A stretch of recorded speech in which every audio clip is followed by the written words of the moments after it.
Honorable members, the prayer. Lord, the God of righteousness and truth, grant to our King, to his government, to members of the Legislative Assembly, and to all in positions of responsibility, the guidance of your Spirit.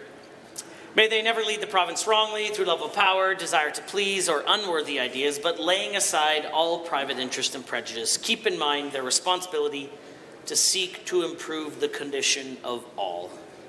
Amen. Honorable members, it being the first sitting of the day of the week, we will now be led in the singing of our national anthem by the Philippine Madrigal Singers. I invite you to participate, or don't, in the language of your choice.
Land acknowledgement.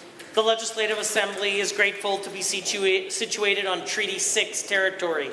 This land has been the traditional region of the Métis people of Alberta, the Inuit, the ancestral territory of the Cree, Dene, Blackfoot, Saulteaux, Iroquois, and Nakota Sioux people. In recognition of our history on this land, it is an act of reconciliation, and we honor those who walk with us. We also acknowledge that the province of Alberta exists within Treaty 4, 7, 8, 10 territories and the Métis Nation of Alberta. Please be seated.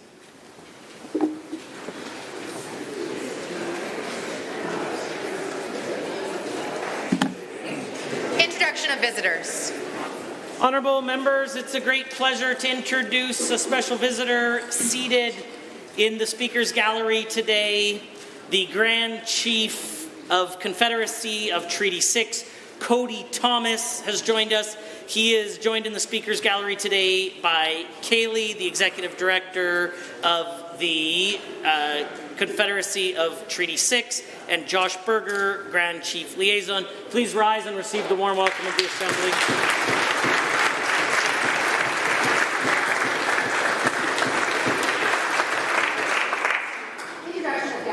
Honourable members, I assume that private members' business this afternoon will be to move a motion that the Philippine Madrigal Singers will only be able to sing the anthem here on.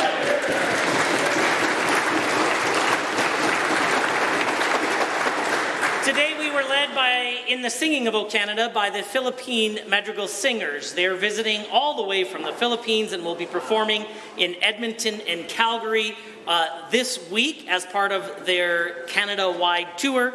There are concerts tomorrow and Saturday, and I understand if you're hoping to attend, the Saturday concert will be a real delight. The singers are one of the world's most awarded choral groups, consistently winning the top prize in the most prestigious choral competitions. In fact, they were the first choir in the world to win the European Grand Prix for choral singing twice, and the first to receive the Brand Laureate Premier's Award from the Asia Pacific Brands Foundation.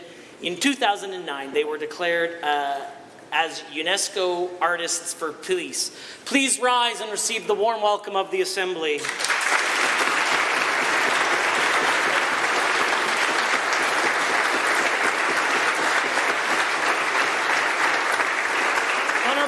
It's also a great pleasure to introduce two family members of a member here in the Assembly. Today, Gordon and Valerie Sinclair are the parents of the Honourable Member for Lesser Slave Lake. It was a pleasure to have you here. Please rise and receive the warm welcome of the Assembly.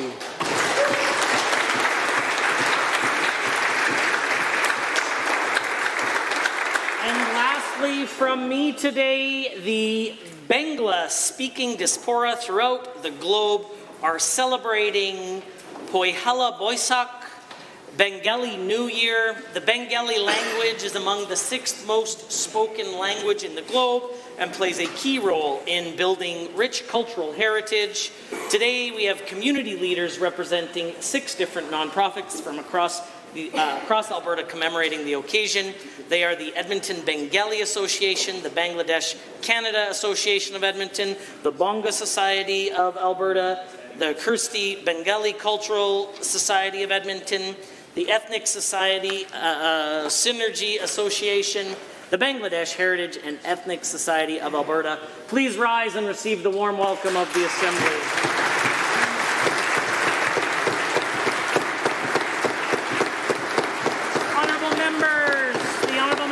Edmonton Decor has 2 school groups joining us today. Yeah, Mr. Speaker, I rise to introduce you and through you to the members of the Assembly. Grade 6 students of Kildare Elementary School. I have 68 of them in the members gallery and 30 of them in the public general gallery. I ask students and educators to rise and receive the traditional warm welcome of the Assembly. Yeah. The Honourable Member for Leduc-Beaumont is first. Thank you, Mr. Speaker. I'd like to introduce to you and through you my constituency office manager, Sarah Mejia. She does an amazing job serving our community. I would ask her to rise to receive the warm welcome of the House. The Honourable Member for Fort McMurray Wood Buffalo. The Honourable Member for Lesser Slave Lake. The the Minister of Justice and the Keeper of the Great Seal of Alberta. Mr. Speaker, I rise to introduce through you and to you Mr. Barry Shaw and his students from Robert Warren School who are visiting all the way from Calgary. Mr. Shaw was one of my elementary school teachers and has shaped thousands of lives throughout this province. I'm honored to have him here today along with his staff and students.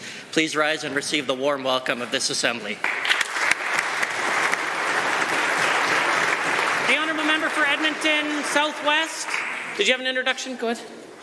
Thank you, Mr. Speaker. It's my pleasure to once again welcome the renowned Philippine madrigal singers and alongside them their choir master Mark Anthony Carpio and also the Edmonton organizers Mila Filipsig, Kirill Reyes and their entire team. Please rise to receive the warm welcome of this Assembly. The Honourable Minister of Education.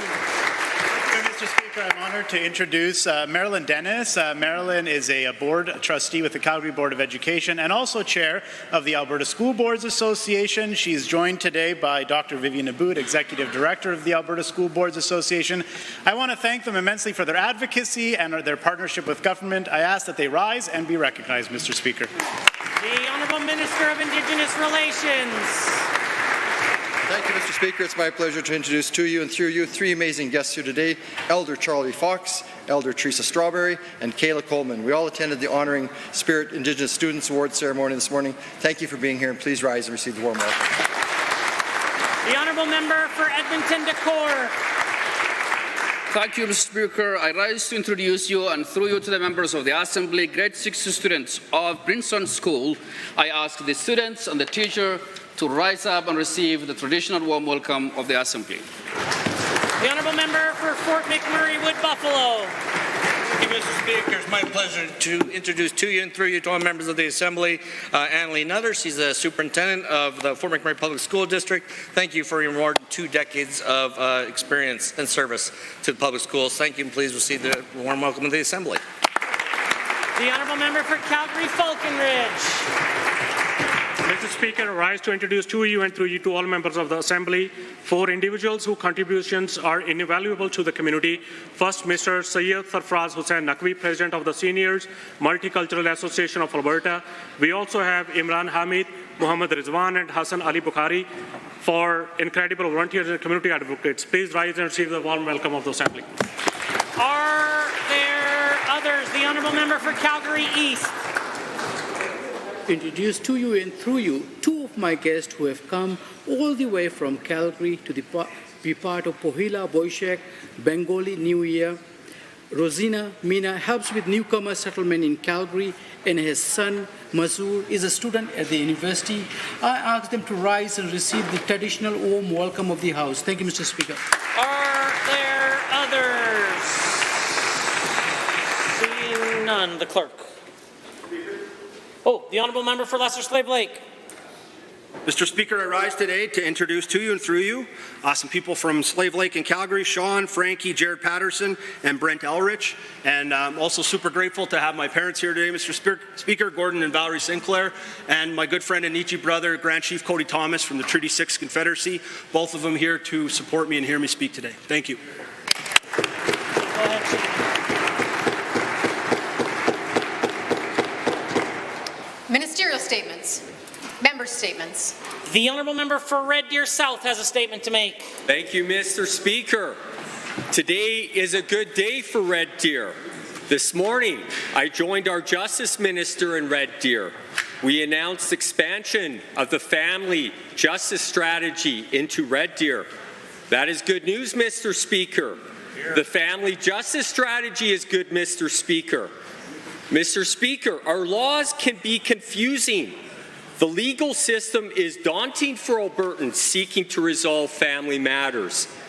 Separation, divorce, or child support can feel overwhelming. Access to justice needs to be better. Alberta's government is investing $8 million to support Albertans with these needs. The Family Justice Strategy provides Albertans with more resources, more mediation and family counseling, more pathways to resolution. The strategy was first introduced in Edmonton and Calgary last December. It is helping, Mr. Speaker. The family law strategy is now expanding with $3 million to support families throughout central Alberta. Moreover, $5 million is to support more rollout of these services. The strategy will expand to more communities in Alberta. This family law strategy can empower families to find peace and resolution with less cost and time in a complex legal system. Mr. Speaker, families are the foundation of society. Families need to be supported, Mr. Speaker. Yet, no family is perfect, Mr. Speaker, because none of us are perfect, Mr. Speaker. The increase to the Family Justice Strategy provides more hope to families in hard times. Thank you. The Honourable Member for Edmonton Millwoods, the official opposition House Leader. Mr. Speaker, this Premier and her government have lost the plot. Their proposal for legislation that will block Alberta's cities and towns from receiving federal funds means that Albertans will now lose out on even more of their own tax dollars. Alberta's long history of battling with Ottawa has traditionally been about our great province receiving far less back in federal government spending than our taxes send to Ottawa. Now the UCP proposes to solve that imbalance by making it worse. Only this government would be foolish enough to think that if someone shortchanges you, the way to fix it is to throw the change you did get on the ground, walk off in a fit of rage, because that'll show them. Albertans want a provincial government that gets our province its fair share from Ottawa, not one that throws up barriers rejecting our own tax dollars from coming back to benefit our communities.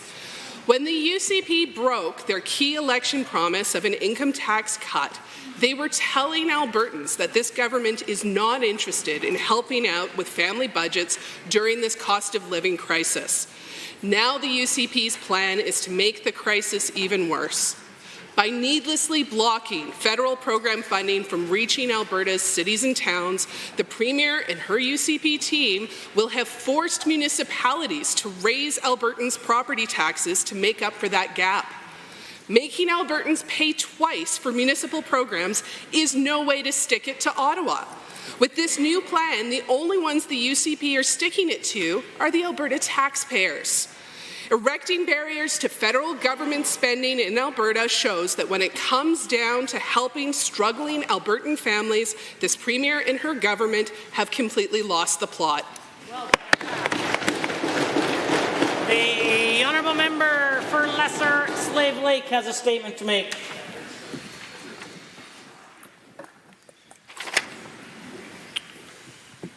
Thank you, Mr. Speaker. I rise today to address inappropriate and inaccurate comments made towards me in this House and on social media shared by members of the opposition and others.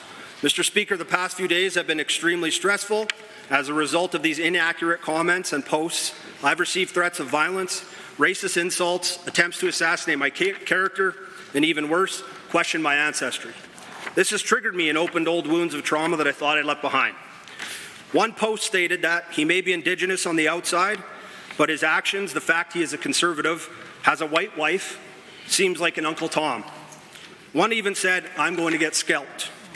Another person said, one hero with the scope is all that's needed. Another said, this guy should be dragged in the streets as an example. Some of these same insults of worse have been previously leveled at me when I was younger from parents, coaches, and even my own high school teacher. Despite this, Mr. Speaker, I choose not to let any of these moments define me. I've got big shoulders and thick skin. In fact, Mr. Speaker, a lot thicker the last few years, to which my wife and my suit buttons can both confirm. The context of my comment last week to the member from Calgary Acadia came from her insensitive and sarcastic remarks the day before regarding our government's Bill 11 intended to improve police response times in rural and Indigenous communities. I would caution that all members in the House treat every Indigenous issue with the same level of compassion that I try to. Lastly, Mr. Speaker, for anyone keeping score, I am the son of a residential school survivor. I am First Nations, and my treaty number, if anyone's curious, is 4500363701. Thank you, Mr. Speaker.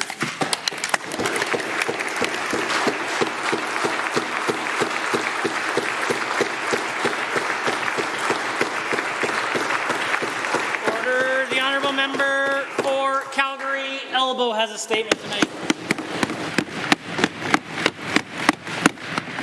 Mr. Speaker, after 5 years of UCP government, life is getting less and less affordable for Albertans. They lifted caps on insurance and utility bills almost immediately after getting elected. As a result, Albertans pay the highest auto insurance in Canada. As a result, Albertans' utility bills climbed by 120% last year.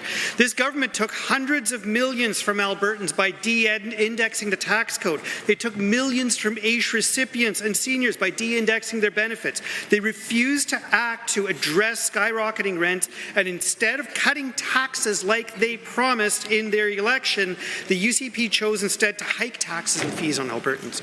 And this is where the UCP showed their utter disregard for the concerns of Albertans.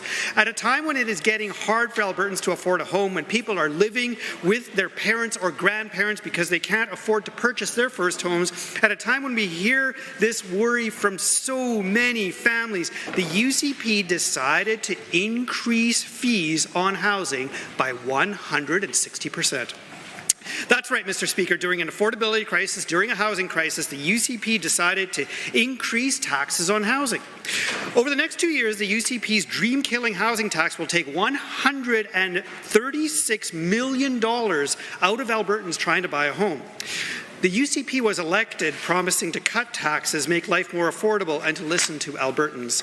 Instead, they broke virtually every single affordability promise that they made. I'm honoured to stand in this chamber and represent the people of Calgary Elbow who have been let down by this government, who promised to make life affordable only to add costs and barriers.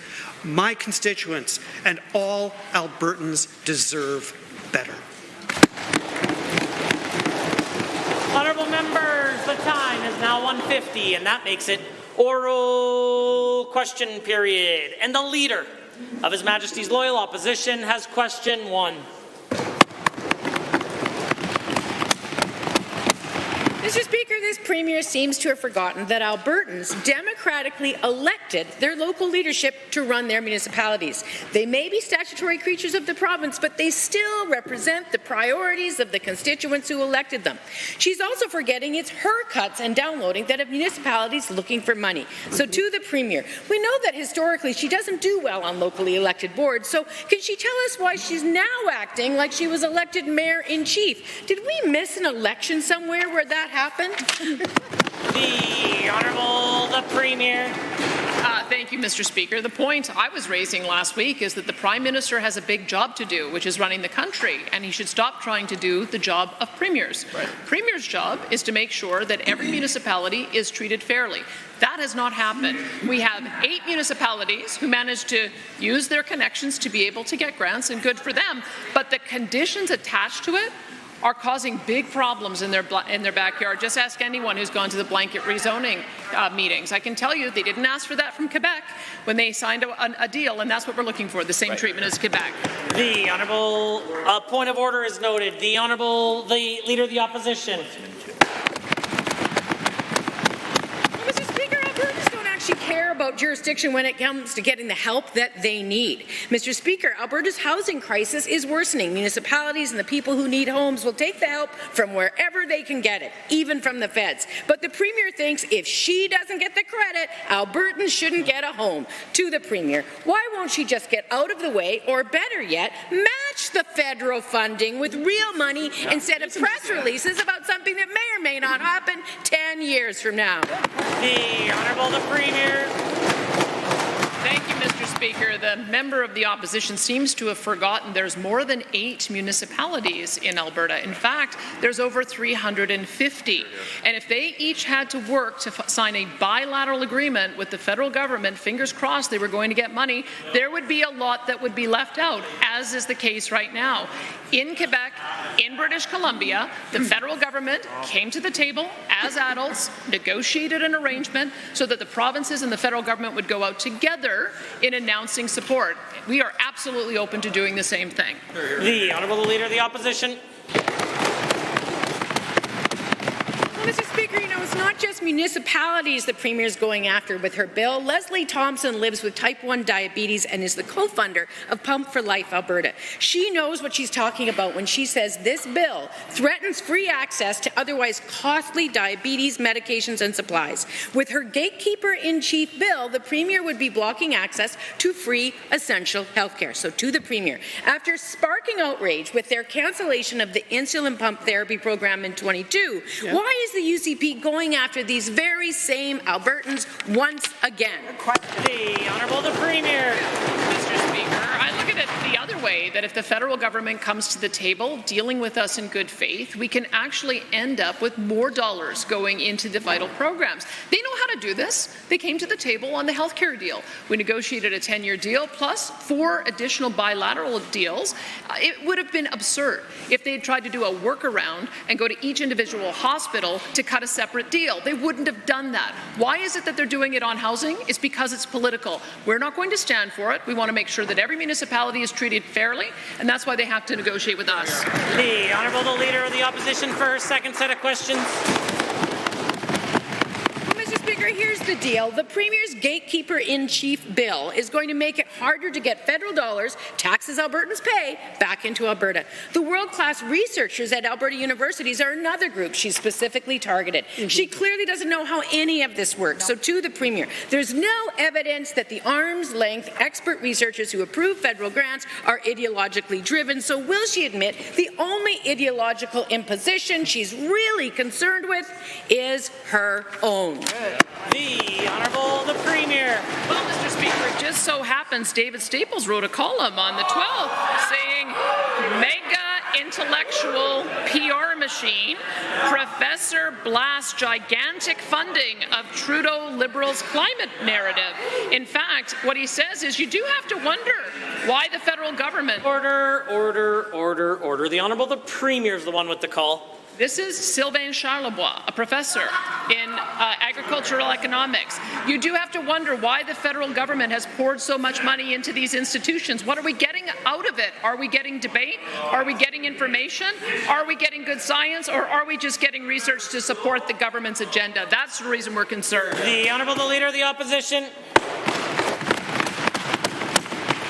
Well, Mr. Speaker, as one observer said, back off or I'll shoot myself in the foot is a strange way to teach Alberta or Ottawa a lesson. It's neither responsible nor competent. While the Premier claims she's attacking Ottawa, it's only Albertans who will get hurt. Alberta institutions get over $1 billion a year in federal research funding. So to the Premier, will she backfill every dollar in research funding that her gatekeeping loses us? And if she does, why are Albertans being forced to pay that bill twice? That's right. The Honourable the Premier. Thank you, Mr. Speaker. I, in fact, think that we're going to find all kinds of areas that we need to invest more research dollars into. Because I can tell you what Professor Charlebois has said, saying that there has been no research work on whether the carbon tax has cut emissions, no research work on whether or not we're seeing every step of the tax causing an increase in price to grow and sell food, no research on whether the tax is making the food industry less competitive.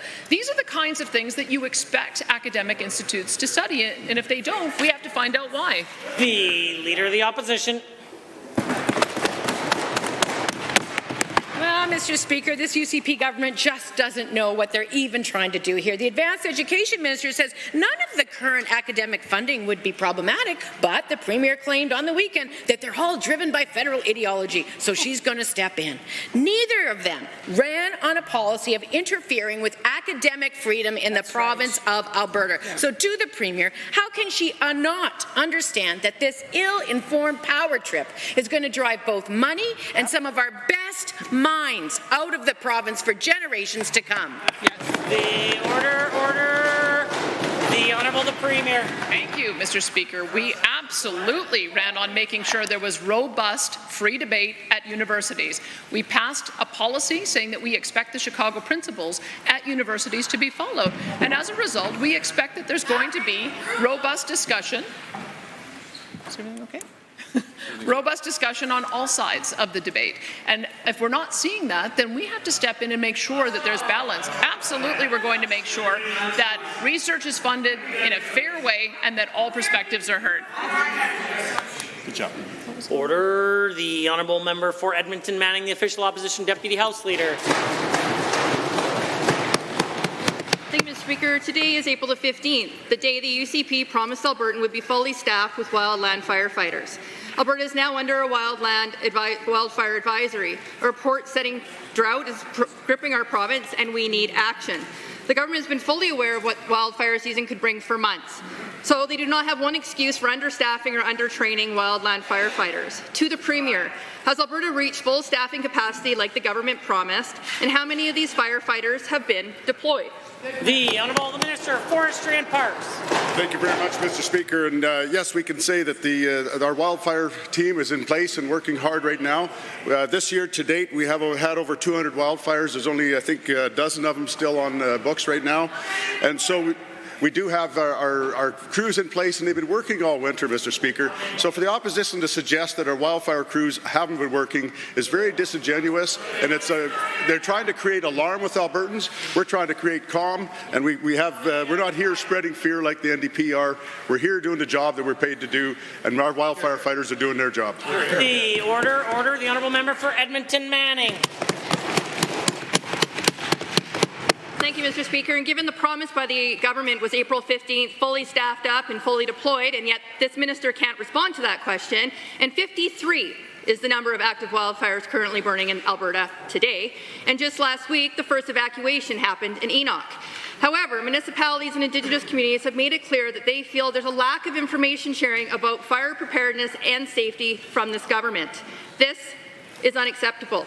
To mitigate the risks, access to information and clear systems to communicate for local residents is critical. To the Minister, why are these groups seeing that it's not prepared? The Honourable Minister of Forestry and Parks.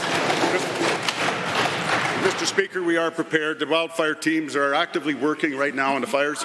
We've had multiple fires already this year, and again, these people are putting these fires out. Again, it's disrespectful to the people, the good, hard-working men and women in wildfire, and the people of Alberta that help work with our wildfire teams putting out these fires. And again, we have a total of 12 current active wildfires from this year. We have a total of 54 active wildfires, not 53 as the member suggested, but this number changes all the time, Mr. Speaker. And our people are prepared. They're working now as we speak. The honourable member for Edmonton Manning.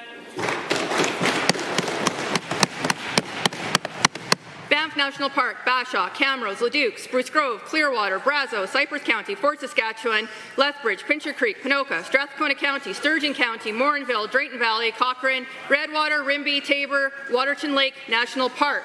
I could keep going, but all of these regions and more are currently under fire advisories. It's only April 15th. Seeing as today was the day wildland firefighters were supposed to be ready to go and hired up as per the minister, how many firefighters, dispatchers and support staff are currently deployed, and how many more are we waiting to be trained? The Honourable Minister of Forestry and Parks. Again, Mr. Speaker, our wildfire teams are working right now. They've worked all through the winter, like I've said.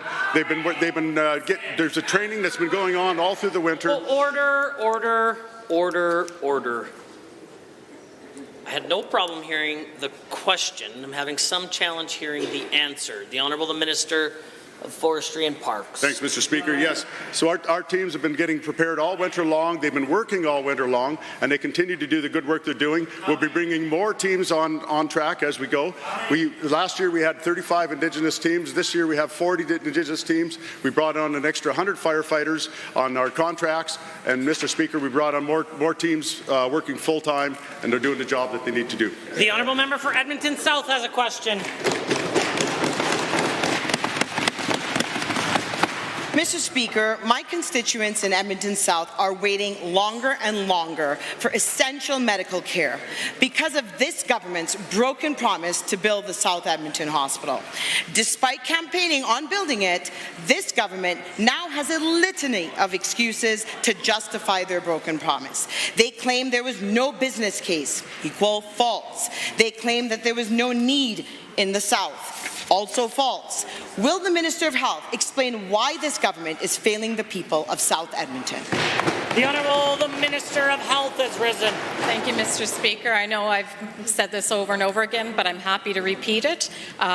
In fact, the truth of the matter is when the members opposite did bring it forward, when they were in government, they did not have a business plan or any other plan, Mr. Speaker. It was very political in nature, Mr. Speaker. The reports that I've had presented to me all indicate that a hospital is not required in the South, but in fact in another part of Edmonton. Mr. Speaker, we're going to continue to make sure that we have services for South Edmonton, Mr. Speaker. The Honourable Member for Edmonton South. Not only did the minister break the UCP's election promise to build the South Edmonton Hospital, but the Premier responded to worried Edmontonians by telling them that if they need hospital care, they can drive to Red Deer. Edmonton will be short over 1,500 hospital beds. The closest hospital for South Edmonton is the Grey Nuns, which opened in 1998 and is at 100% occupancy rate. Can the minister stand in this House, look into the camera, and apologize to my constituents for the UCP's broken promise to build the South Edmonton Hospital? The Honourable the Minister of Health. Thank you, Mr. Speaker. In fact, Mr. Speaker, we are planning to build a Stollery Children's Hospital, a standalone Stollery Children's Hospital, which I know the members opposite are fully supportive. I've heard them say so just last week, that they're supportive of this because, of course, we have the Stollery Hospital, Children's Hospital, spread over 4 different sites, 11 different programs. They need to be under one program, and that would also allow additional spaces. We also have the Royal Alexandra redevelopment, the Westview Health Centre, the Strathcona Community Hospital, and we're developing a plan for the whole province.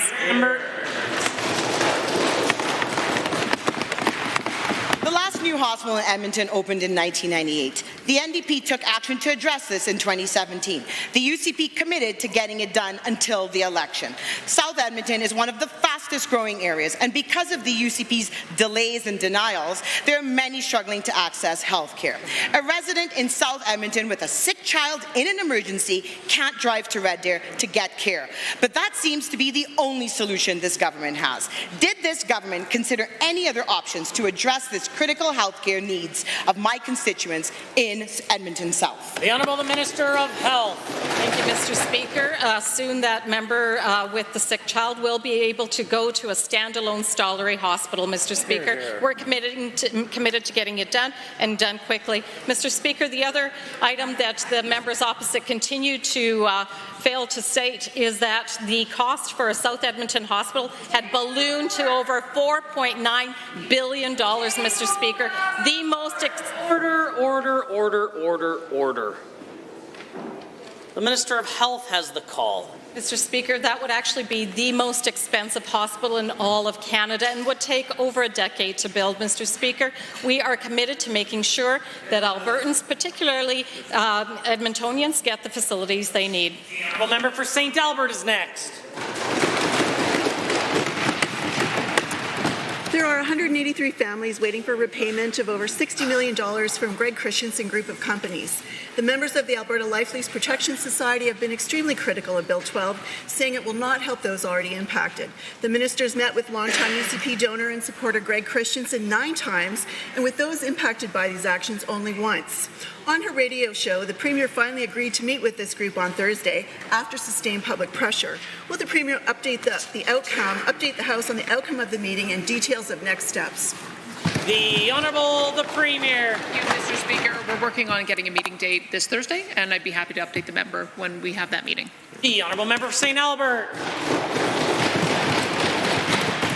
Given the Alberta Life Lease Protection Society has said by the time they were offered their one and only meeting with the Minister of Service Alberta, they were told Bill 12 was already written.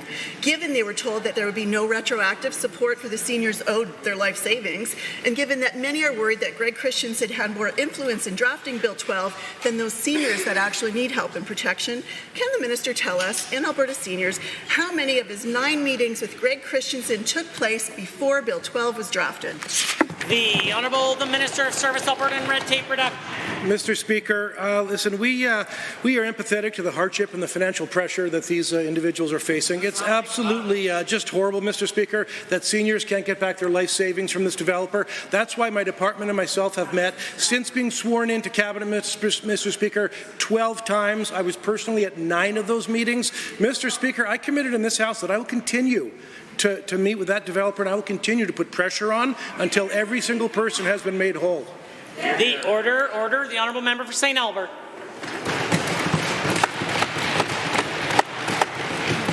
Given 12 meetings have resulted in no help for the group, in 2023, the Greg Christensen Group of Companies opened The Manor in Whitecourt, a private development funded partially by a $4.75 million grant from the UCP government. Can this government tell us how much money Christensen Developments is receiving from the government of Alberta? And can the minister confirm that if the government is entering into any agreements with the Greg Christensen Group of Companies while Alberta seniors are waiting for the return of their life savings, they need answers? The Honourable the Minister of Service Alberta and Red Tape Reduction. Mr. Speaker, as we've already said in this House that we are not looking to enter into new agreements, but they've also asked if we would renew agreements. And Mr. Speaker, we've said again the answer to this horrible problem is not to evict seniors. So Mr. Speaker, the path forward for us is to pass this legislation to make sure that this situation never happens again. In addition to that, we'll continue to work with the developer until all these individuals have been made whole. The member for Chestermere Strathmore. Speaker, Alberta is a beautiful and diverse province that boasts the most unique experiences and iconic natural viewscapes in the world. From the majestic Rocky Mountains to the rolling Golden Prairies, Alberta has something for every traveller to explore. Our tourism industry continues to be a key part of our economy, creating economic opportunities for entrepreneurs and communities around the province, and allowing us to share our province's story with the world. So as we kick off Tourism Week, can the Minister of Tourism and Sport highlight what the tourism industry means for Alberta? The Honourable Minister of Tourism and Sport and the Government House Leader. Well, thank you, Mr. Speaker, and thank you to that honourable member for the question, and through you to her constituents. They are very well represented by her in this chamber. Mr. Speaker, tourism, it means jobs, and this tourism boom is great for the province. These are mortgage-paying, grocery-buying jobs for all Albertans and additional revenue streams for communities province-wide. Alberta's growing tourism industry is leaving a legacy of economic opportunity in communities across the province while showing the world that Alberta is the best place to live, to play, and to visit. The Honourable Member for Chestermere Strathmore. Thank you, Mr. Speaker, and to the Minister for his answer. Given that tourism is a major force in Alberta's economy, driving an economic benefit of $10.7 billion in 2022, and given that, while in government, the NDP had no plan to increase tourism spending in our province, and given that our government has recently released a long-term tourism strategy with ambitious revenue goals that the Minister has been clear will unleash our visitor economy's potential, how will the recent release of the tourism strategy continue to bolster Alberta's growing visitor economy? The Honourable the Government House Leader. Thank you, Mr. Speaker. We will continue to drive Alberta's visitor economy forward. And as we continue to smash records in the visitor spending year over year, we have absolutely no plans of slowing down. We've released a tourism strategy which charts a path towards our goal of growing Alberta's visitor economy from $10 billion a year to $25 billion a year by 2035, while creating jobs and economic opportunity across Alberta. Our strategy also supports our Indigenous-run tourism experiences like Métis Crossing and Painted Warriors Ranch, experiences that are highly sought after by visitors coming from around the world. The Honourable Member. Thank you, Mr. Speaker, and again to the Minister for his answer. Given that Alberta's government has an ambitious strategy to take our visitor economy to $25 billion by 2035, and given that this strategy will also increase our competitiveness on the world stage, driving international travelers from key markets such as Asia, Europe, and the United States to explore all that our province has to offer, and given that our visitor economy is rebounding and ready to reach new heights year over year, can the Minister please tell this House about the outlook for the future of Alberta's visitor economy? The Honourable Minister of Tourism and Sport. Thank you, Mr. Speaker. The future of tourism in Alberta is bright, and the world wants more Alberta. I've heard it firsthand around the country and around the world. Alberta's reputation as the premier destination for travellers is propelling our province's visitor economy to another record year, with the tourism indicators released just this morning showing tourism spending has more than doubled the 2022 figures and surpassing pre-pandemic levels, Mr. Speaker. That is huge news, and this is great news for all of Alberta. It's creating economic opportunity, diversification, and jobs for every corner of our province. The Honourable Member for Edmonton Meadows has a question. Mr. Speaker, the UCP have been going on and on about the lack of business plan for the South Edmonton Hospital, but document released recently revealed otherwise. A 125-page clinical service plan had already been approved in March 2019 under the NDP government. This plan designed a 436-bed facility to meet the same demand as a 600-bed hospital, focusing on efficiency through integrated services and patient-centered care models. How many excuses will this government make before building the South Edmonton Hospital? The Honourable Minister of Health. Mr. Speaker. Again, I don't know why the members opposite continue to harp on the South Edmonton Hospital when, in fact, it would cost $4.9 billion, the largest amount in all of Canadian history were we to build it, and it would negate all of the other things that we need to do across this province. Mr. Speaker, we are working on a strategic plan for the whole province on infrastructure, and Mr. Speaker, I'll be happy to speak to that as we get that work done. The honourable member for Edmonton Meadows. Given that the UCP is slamming the brakes on the South Edmonton Hospital project after years of planning and a $69 million investment, and given that the premiers keep saying that the cost is too much, but has no problem cutting $20 billion checks for oil companies to clean their messes, Edmontonians are left asking, why does this government value political agenda over urgent healthcare needs? What will it take for them to realize that Albertans suffering under their watch? The Honourable Minister of Health. Thank you, Mr. Speaker. And in fact, to ensure the coordinated planning and delivery of capital projects, particularly in the Edmonton zone, Budget 2024 includes $88 million in funding for integrated health and social infrastructure planning throughout Alberta infrastructure, which includes, by and large, Edmonton. Mr. Speaker, we are absolutely making sure that we will, in fact, create spaces where needed within the Edmonton zone, Mr. Speaker, and we will make sure that Edmontonians are well served in their health care needs. The honourable member for Edmonton Meadows. Given the UCP is shifting focus away from essential healthcare infrastructures like the South Edmonton Hospital, despite the existence of detailed business plans, one can't help but question their motives. Given that storytelling and political agendas is at odds with reality, and given that NDP already did the work and created comprehensive clinical service plan that was approved before the UCP took government, why are they still dragging their feet on a critical hospital while Edmontonians face prolonged wait times and strained healthcare sources? Minister of Health. Speaker, again, I go back to 2017 when the members opposite were in government and they failed to have a feasibility study. They failed to do a business plan. They put forward the South Edmonton Hospital when, in fact, Mr. Speaker, the documentation I've seen indicates it's required elsewhere. That being said, Mr. Speaker, again, would be the largest, most expensive hospital, 400-bed hospital for a $4.9 billion price tag, Mr. Speaker. The people of Alberta want us to make sure that we're getting good value for dollar, and we will do that. The honourable member for Calgary-Beddington has a question. Thank you, Mr. Speaker. Spruce Grove Composite High School opened this school year at over 100% capacity. With projected enrollment by 2025, this high school will be over 120% capacity. Spruce Grove Composite High School received design funding in 2023 but was noticeably absent from 2024's construction funding list despite completing its design work.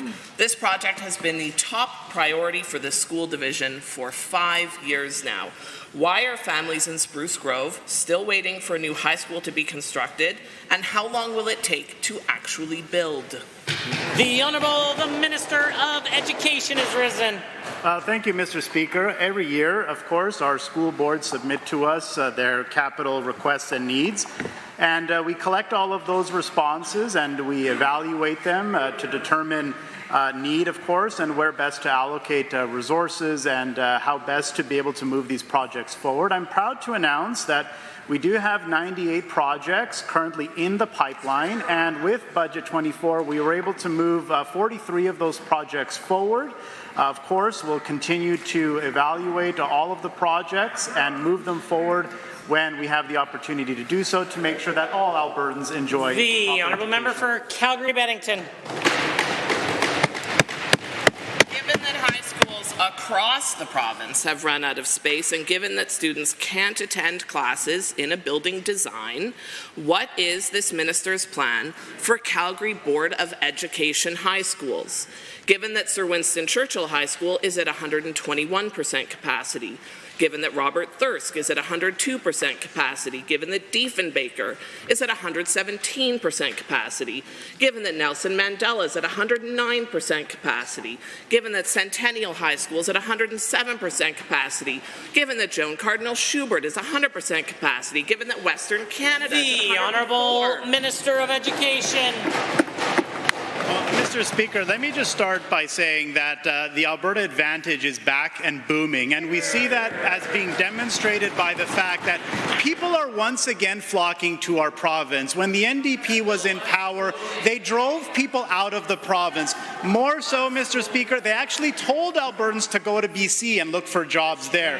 And we're proud of the fact that we've reversed that trend, we've fired up the economy, and we've made Alberta a beacon of hope and opportunity once again. We understand that puts pressure on our schools, Mr. Speaker, and we are moving forward to build schools in our communities. The order. The Honourable Member for Calgary-Beddington. Given that half of CBE high schools are at or over capacity, and it takes 3 to 5 years to design and build a high school, and given that projections are for CBE to add 15,000 new students over the next 2 years, and given that we are talking about CBE, not Calgary Catholic, not Airdrie, not the Calgary Metro, Calgary Board of Education, can the minister explain how, with high schools already bursting at the seams, CBE received design funding for a single new high school? The Honourable Minister of Education. Mr. Speaker, there are a number of projects on the way for the Calgary metropolitan area, 18 projects in total that'll add tens of thousands of spaces. With respect to high schools in particular, Mr. Speaker, we approved construction funding for a new high school in Rangeview. We also approved design funding for a new high school in Cornerstone. In addition, a new high school in Aspen in the west of Calgary is also on the way, and a Francophone high school is also on the way for North Calgary. Mr. Speaker, we are absolutely committed to building schools in our growing communities, and we will do just that. The Honourable Member for Grand Prairie has a question to ask. Well, thank you, Mr. Speaker. The topic of the day is fairness. As the Trudeau NDP coalition targets our farmers who put great affordable food on tables across this province, the federal carbon tax is forcing Alberta farmers to bear extra costs while offering them absolute nothing in return. So I must ask, how is this fair to our hardworking, innovative farmers? Could the Minister of Treasury, Board and Finance please explain how this newly increased carbon tax is unfairly targeting Alberta farmers in particular? The Honourable Minister of Finance, the President of Treasury. Thank you, Mr. Speaker. Well, the member's correct. It isn't fair. I was able to have this conversation many times with the federal ag minister in the previous term. The carbon tax is punitive towards rural Alberta and agriculture specifically, a sector that is built around the margins, that already sees broad consolidation in the space. This accelerates the demise of rural Alberta, of rural North America and the globe. And every part of the chain, every truck that moves a primary product back and forth to the mill, to the city, where it becomes its next stage in the product, you see the price increase. It's terrible, Mr. Speaker. The Honourable Member for Grand Prairie. Thank you, Mr. Speaker. Given that Alberta farmers have already been dealing with significant challenges such as drought, and further given that expenses dropped onto our Alberta farmers from the federal government's short-sighted carbon tax are passed on to consumers through increased prices at the grocery store. Could the Minister of Finance please explain how Justin Trudeau's recent federal carbon tax hike is affecting the cost of produce, and in turn the costs for Albertans putting food on their tables? The Honourable the Minister of Finance. Mr. Speaker, every electric pump that's powering a pivot in southern Alberta, every electric motor in the mill as we're milling this grain, every truck on the road, every train, at every step of the process, we are making food more expensive. That's something that the federal government needs to understand. And you're making it tougher to the families that create this food, create wealth in rural Alberta, and opportunity to be able to do that. You'll continue to see mass consolidation in the space, and it'll put that pressure on every rural town in Canada. For Grand Prairie. Thank you, Mr. Speaker. Given that many Alberta farmers and ranchers are already contributing to the growth of our agricultural industry by incorporating sustainable practices into their work, such as zero-till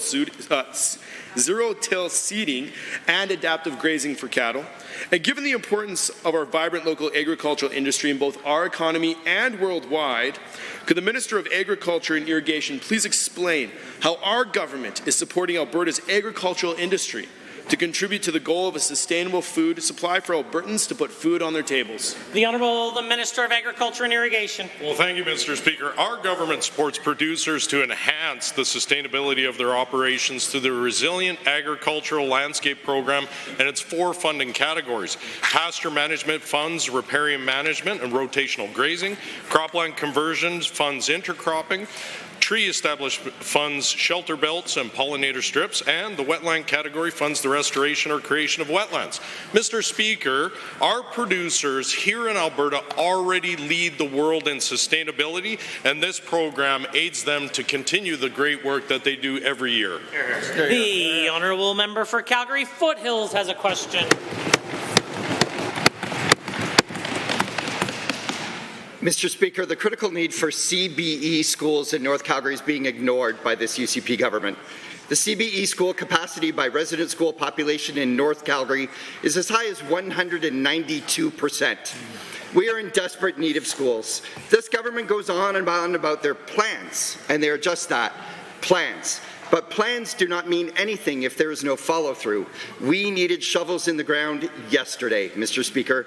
How does the minister justify this government's lack of action in building schools in Alberta? The Honourable the Minister of Education. Mr. Speaker, nothing could be further from the truth. For 2 years when the NDP was in office, they added 0 new projects to the capital list, just to be clear on record.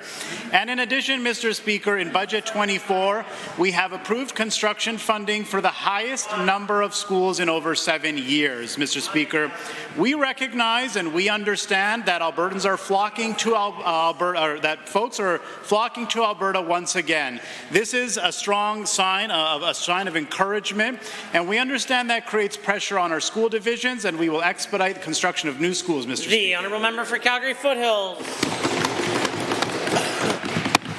Given that of the 32 schools in planning, design or construction in the Edmonton and Calgary metropolitan regions, only 5 are CBE schools.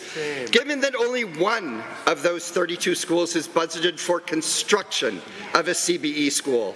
Given that the CBE accounted for 25% of student growth for the entire province last year, when is this government going to take real action to help our families in North Calgary and build the schools they so desperately need? The Honourable the Minister of Education. Mr. Speaker, as I reiterated earlier, there are 18 projects that are moving ahead for the Calgary metropolitan region. Collectively, these schools will add tens of thousands of spaces, needed spaces for students in the growing communities. It's absolutely vital, Mr. Speaker, that we build these schools as quickly as possible. Our government is committed to doing that. As I mentioned earlier, we have 98 projects currently in the pipeline. 43 projects have moved forward as a result of Budget 24, and of course additional projects will be able to move forward to construction when those projects are ready to go as well. The Honourable Member.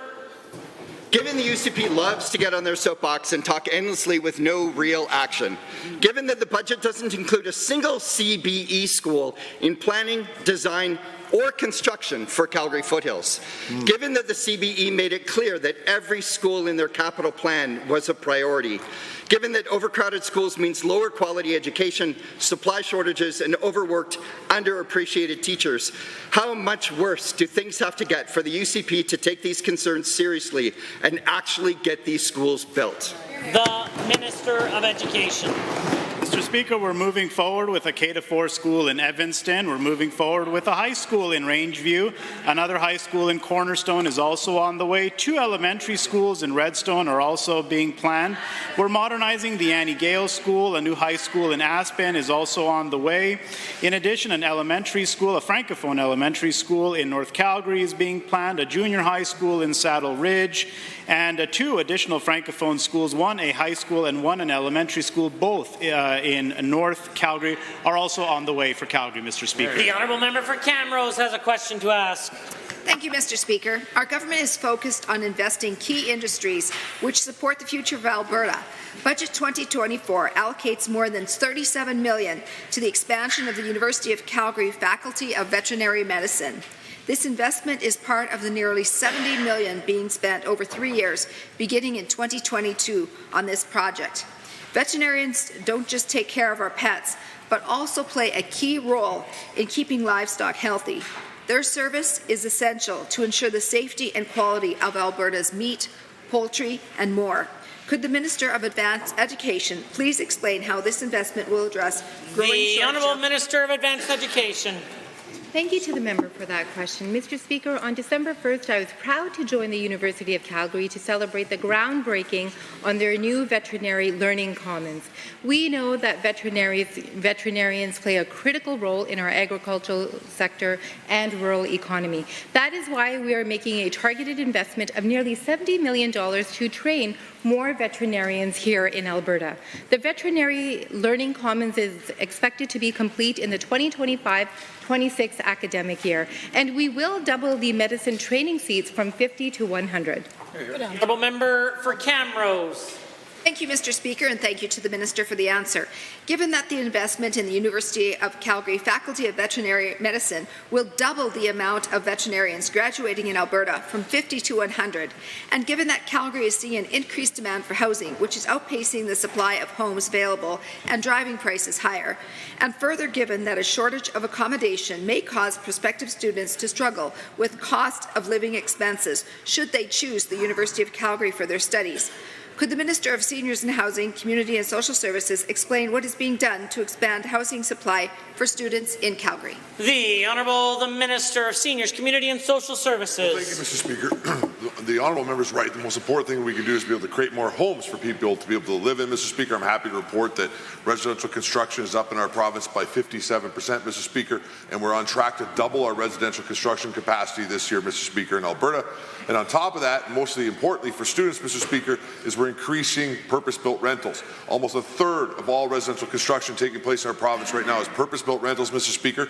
The more rental units that come online, the better we are going to be able to keep rent affordable for all Albertans, including students going forward, Mr. Speaker. The Honourable Member for Camrose. Thank you, Mr. Speaker, and to the Minister. Given that during their 4 years of schooling, students at the University of Calgary Faculty of Veterinary Medicine will often need to complete off-campus training opportunities. For example, students often enter advanced clinical training internships at veterinary teaching hospitals after they've completed their studies.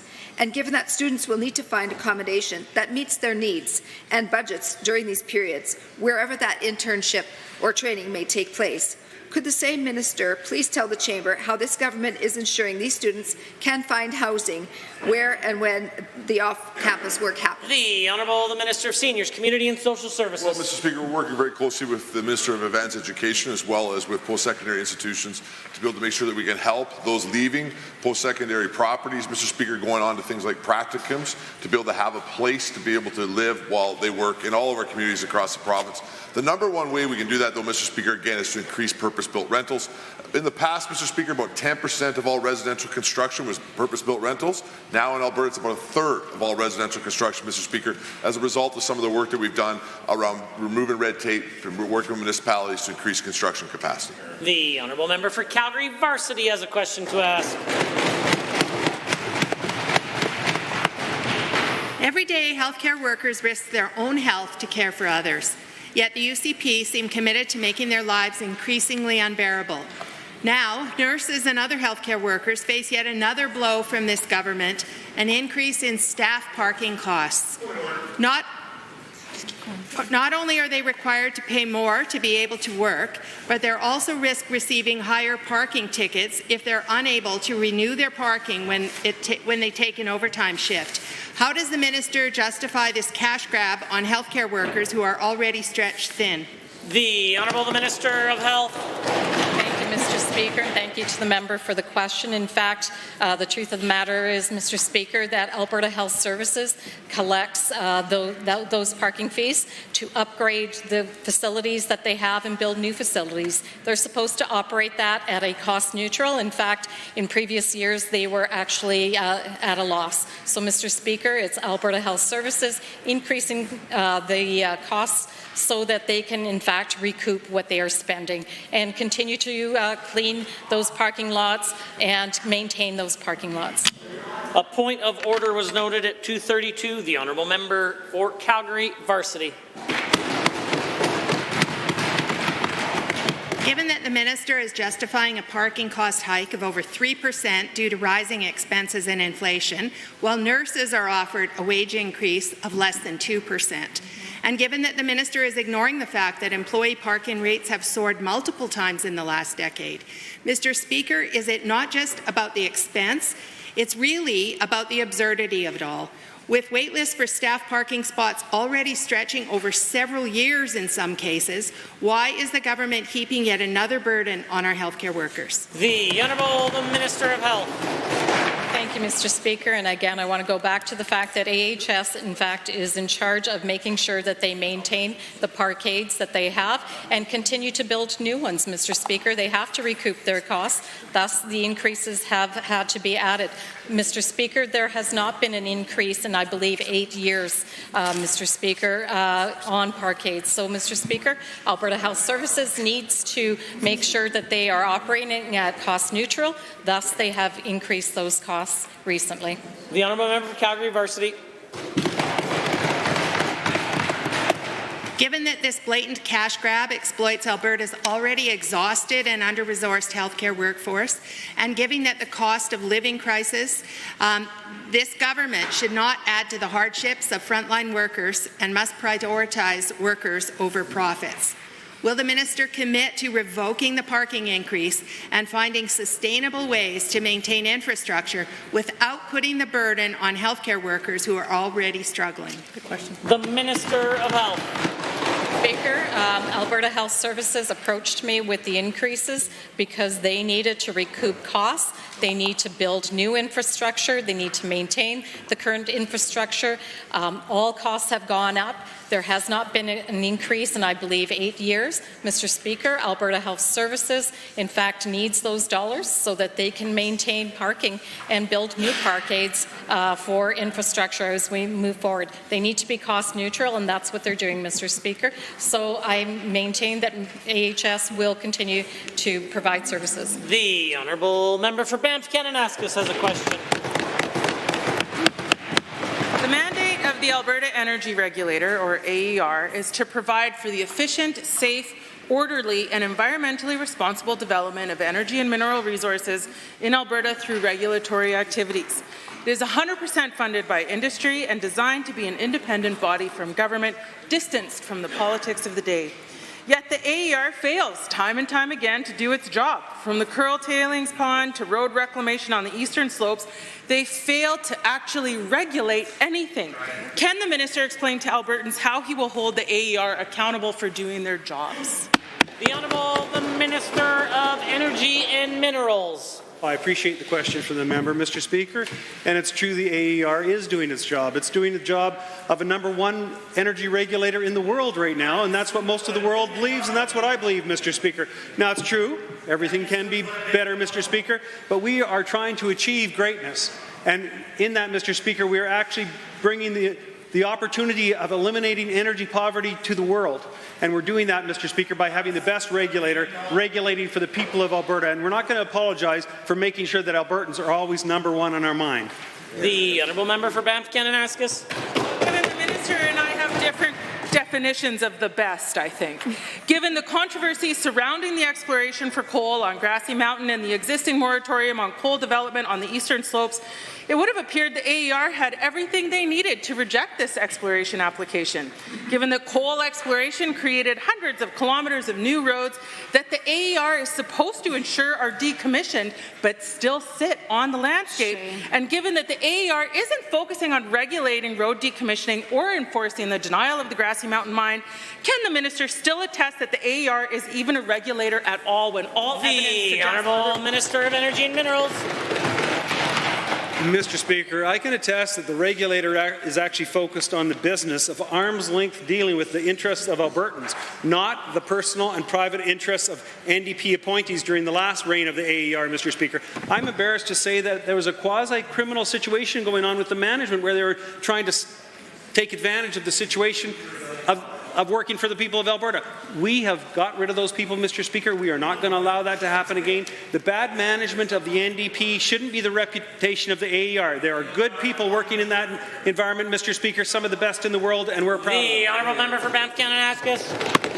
Well, given that the Curl facility leaks continue to be an issue for downstream First Nations communities, and given that the Athabasca Chippewayan First Nation has recently filed a lawsuit against the AER alleging negligence and a failure to live up to treaty obligations in the wake of multiple leaks, given that Albertans from the north to south have clearly lost trust in the AER to do their jobs and protect Albertans, given that the AER board chair recently resigned, why stop there? Can the minister commit to an independent review of the AER and a complete overhaul of their board and executive? The Honourable Minister of Energy and Minerals. Well, Mr. Speaker, it's better late than never, but it would be better for them to keep track, Mr. Speaker. We have done an AER review. We're in the process of making sure we implement some of those changes, Mr. Speaker. But what we are going to do is make sure that we always put people first, Mr. Speaker. The health, the quality of life and the environment of Albertans is our #1 priority, Mr. Speaker, and we're going to do exactly that. But everybody deserves their day to be heard, Mr. Speaker. That's what Alberta's way is. The Alberta way of the rule of law applies to everyone in Alberta, not just NDP friends. The Honourable Member for Airdrie East has a question. Thank you, Mr. Speaker. So many Albertans have been feeling that their voices are finally being heard under this government. Many of my constituents in Airdrie have reached out to me with concerns about high electricity prices. Life is becoming increasingly unaffordable due to previous bad NDP policies and our current Prime Minister. Could the Minister of Affordability and Utilities please explain to my constituents why they are paying so much for power? The Honourable Minister of Affordability and Utilities. Thank you, Mr. Speaker. Rural Albertans often pay more on their power bills thanks to higher delivery fees, which fund the construction of transmission and distribution infrastructure. When the NDP pushed their reckless coal phase-out, they failed to consider how moving from a few large power plants to hundreds of renewable generators would drastically increase the need for new transmission lines. Not only did the NDP's poorly planned coal phase-out cost Albertans $2 billion up front, they caused significant long-term increases in power bills due to transmission and distribution prices. Honourable Member for Airdrie East. Mr. Speaker, thank you, Minister. Given that the much-needed modernization of Alberta's electricity grid is currently underway, and further given that the significant cost of living pressures Canadians are feeling across the country, could the same Minister please explain what measures Albertans will see from our government in order to alleviate electricity costs for my constituents and make costs more fair for all Albertans? The Honourable Minister of Affordability and Utilities. Thank you, Mr. Speaker, and thank you to the member for that great question. We have already taken action to lower Albertans' power bills by implementing new regulations to restrict economic withholding, which is estimated to save Albertans $1 billion on their power bills over the next 3 years and up to $8 billion over the next decade. We've also proclaimed legislation that enables innovative, non-wire solutions such as energy storage and self-supply with export. Our government is committed to ensuring Alberta's electricity grid is reliable, affordable, and sustainable for generations to come, and we're just getting started. The Honourable Member. Speaker, given that the NDP government refused to fix electricity pricing when they were in power, it even contributed to the problems that we are facing here today. And further, given that this government is seeking to bolster our electricity systems in order to better serve all Albertans, could the the minister please outline what plans lie ahead for Alberta's electricity grid to ensure all Albertans have access to reliable and affordable power for generations to come? The Honourable Minister of Affordability and Utilities. Thank you, Mr. Speaker. Our plans to modernize Alberta's electricity grid have just begun. And unlike the NDP, we will continue to put Albertans first as we work to ensure that our power grid is affordable and reliable for years and decades to come. These plans include addressing local access fees, including the regulated rate option, improving transmission and distribution planning, including intertie development, strengthening our electricity supply mix, just to name a few of the items we're working on. You can expect to hear more very soon. Honourable members, that concludes the time allotted for oral question period. In 30 seconds or less, we'll continue with the remainder of the daily routine.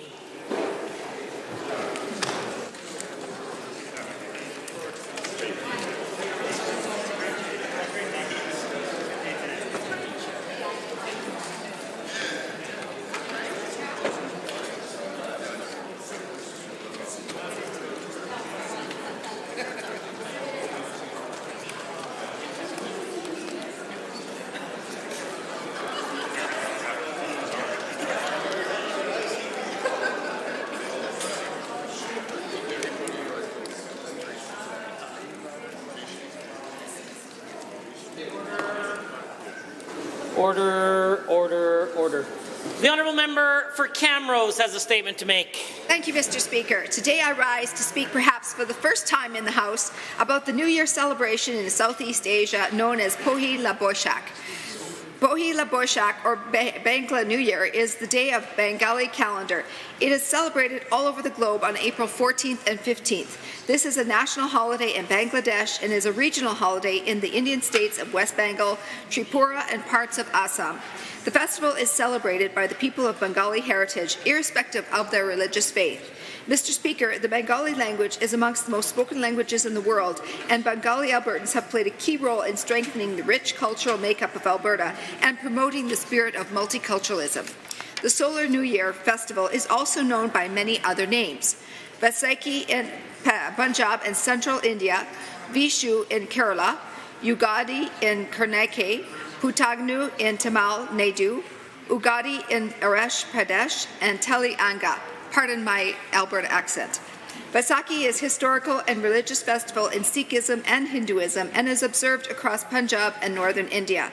This traditional solar new year coincides with the harvest festival. In Sikhism, Vaisakhi marks the start of Khalsa, usually celebrated on the 13th and 14th of April every year. This commemorates the formation of Khalsa Panth under Guru Gobind Singh in 1699. This is also a time of renewal and a fresh start. Traders start a new accounting year. Opening the accounting books is called Hal Kata. In 2016, UNESCO declared the festivity organized by the Faculty of Fine Arts, University of Dhaka, as Cultural Heritage of Humanity. This festival was a tradition introduced in Bengal during the rule of Mughal Emperor Akbar to the time the tax year to the harvest. On behalf of my Bengali-speaking friends, I wish you and the Chamber a very happy Bengali New Year. Shubho Nobu Borsho. The Honourable Member for Lethbridge West has a statement to make. The UCP government is still clinging to their Alberta pension plan scheme, despite Albertans telling them loudly and clearly that they want them to keep their hands off our CPP. Opinion polls show that even UCP members don't support an Alberta pension plan gamble. The UCP's own sham consultation showed Albertans do not support it. The real consultation done by the Alberta NDP shows that Albertans want this idea done away with. But the government insists that Albertans are just looking for more information, that Albertans just don't understand the idea. Mr. Speaker, Albertans do understand, and the only information they're looking for is confirmation that the government will end their campaign to gamble with the retirements that Albertans have built after a lifetime of hard work. So why is the UCP still so fixated on this idea that they hid from voters during the election? What could possibly be the benefit of forcing this failed idea time and time again? Well, let's take a look at who benefits. A $74,000 sole source contract from a former longtime UCP staffer for the Public Engagement Panel. A $20,000 sole source contract for the Public Engagement Panel Secretariat. Millions in creating advertisements to sell Albertans on giving the Premier control of their retirement. Countless dollars spent running a phony consult that the Finance Minister refuses to release. And more to come as the government plans their next steps. It's clear that the only people benefiting from the UCP's pension plot are their friends and insiders who are getting no big contracts for tens of thousands of dollars. Albertans are faced with an affordability crisis and deserve to know that their pensions and retirements will be protected. And while the government is using this as a ploy to reward their friends and insiders ahead of a leadership review, Albertans know that the only party that can keep their retirement safe is the Alberta NDP. Hear, hear. Presenting reports by standing and special committees. Presenting petitions, notices of motions, introduction of bills, tabling returns and reports. The Honourable the Premier has a tabling. Thank you, Mr. Speaker. I rise to table 5 requisite copies in reference to an article I said in answer to a question on balance in universities. It's David Staples' article, Mega Intellectual PR Machine, Professor Blast's Gigantic Funding of Trudeau Liberals' Climate Narrative. The Honourable Member for Edmonton Gold Bar. Thank you, Mr. Speaker. I rise to table the requisite number of copies of an email I received from Marg Brown, a constituent of mine who lost her family doctor, and she says she now joins 2,000 other Albertans who lost their family doctor and cannot find a new family doctor. Edmonton Highlands, Norwood. I rise to table the requisite number of copies of the text of a petition that we have called Support Affordable Housing in Alberta, and it's urging UCP MLAs to support Bill 205, and to date we already have 5,000 signatories, and I'd like to add a whole lot more. The Honourable Member for Edmonton McClung, followed by Calgary Elbow. Thank you, Mr. Speaker. I rise to table 5 copies of an email chain from constituent Dr. Herbert W. Sachs, who is unhappy with the, quote, 4 anonymous, generic, unhelpful responses from the Premier's office, unquote, to his concerns about serious institutional discrimination. The Honourable Member for Calgary Elbow. Thank you, Mr. Speaker. I rise today to table the requisite number of copies of working paper from Duke University and University of Ottawa entitled British Columbia's Revenue Neutral Carbon Tax from 10 years ago, suggesting that the carbon tax... Are there others? Seeing none, the clerk. Links to the clerk. Honourable members, that brings us to points of order. And at 1:51, the government House Leader rose on a point of order. Yes, I did, Mr. Speaker. At the time noted, I rose on a point of order under 23H, I, and J. While the Premier was answering a question from the Leader of the Opposition, it was the first question of the day. The member from Edmonton Rutherford could clearly be heard from our side saying, "You're the problem," referring directly to the Premier. I believe this is language inappropriate for this chamber, and I believe it's a point of order, Mr. Speaker. The official opposition House Leader. Thank you, Mr. Speaker. Unfortunately, I did not hear this language used in the House, and so I will leave it to you whether you did hear that or not. Are there others? I do have the benefit of the Blues, and while the Blues do not attribute such comments to that member, they certainly do include your causing the problem, your government, your policies, your problems. I would suggest that such language, personalized like this, does rise to the point of level of a point of order, and the Honourable Official Opposition House Leader. Thank you, Mr. Speaker. On behalf of the member, I apologize and withdraw. I consider the matter dealt with and concluded. At 2:32, the Government House Leader rose on a point of order. Thank you, Mr. Speaker. At the time noted, the member from Calgary Varsity was asking a question to the Minister of Health, and at the end of the question, I believe it was the first supplemental, the member said something to the effect of, without the benefit of the Blues, UCP, or rather your intent, or why is the Minister intent on making lives increasingly more difficult? This is a comment that was directed specifically at the Minister. again, without the benefit of the blues, I don't have the exact language. If the member from Calgary Varsity says something to the effect of your policies are making or what you're doing is, as a government, referring to the policy specifically, that certainly would not be a point of order, but suggesting that the minister herself is intent on making life more difficult for Albertans, I believe is a point of order. It's unparliamentary language under 23 HINJ. The official opposition House Leader. Thank you very much, Mr. Speaker. I don't believe this is a point of order just based on the language I have in front of me, but I do not have the benefit of the blues. I believe the member may have said, yet the UCP seems committed to making their lives increasingly unbearable. And I believe that's the section that the government House Leader has raised a point of order on, in which case we are talking about the government, the UCP, and certainly intending to talk about policy. But without the benefit of the blues, I don't know if there may be more to this than what I have in front of me, and I leave it to you, Mr. Speaker. Are there others wishing to join in the debate with respect to the point of order? I do have the benefit of the blues, and I am unsure of what the honourable member for Calgary Varsity said immediately prior, and it is possible that this was the opening of her remarks when she said, everyday healthcare workers risk their own lives to care for others, yet the UCP seem committed to making their lives increasingly unbearable. She goes on then to talk about the challenges that healthcare workers face and then gets to the discussion around increased staff parking costs. I would say the member for Calgary Varsity didn't refer specifically to the minister, in this case to the UCP. I do, however, in light of my caution last week, wish that perhaps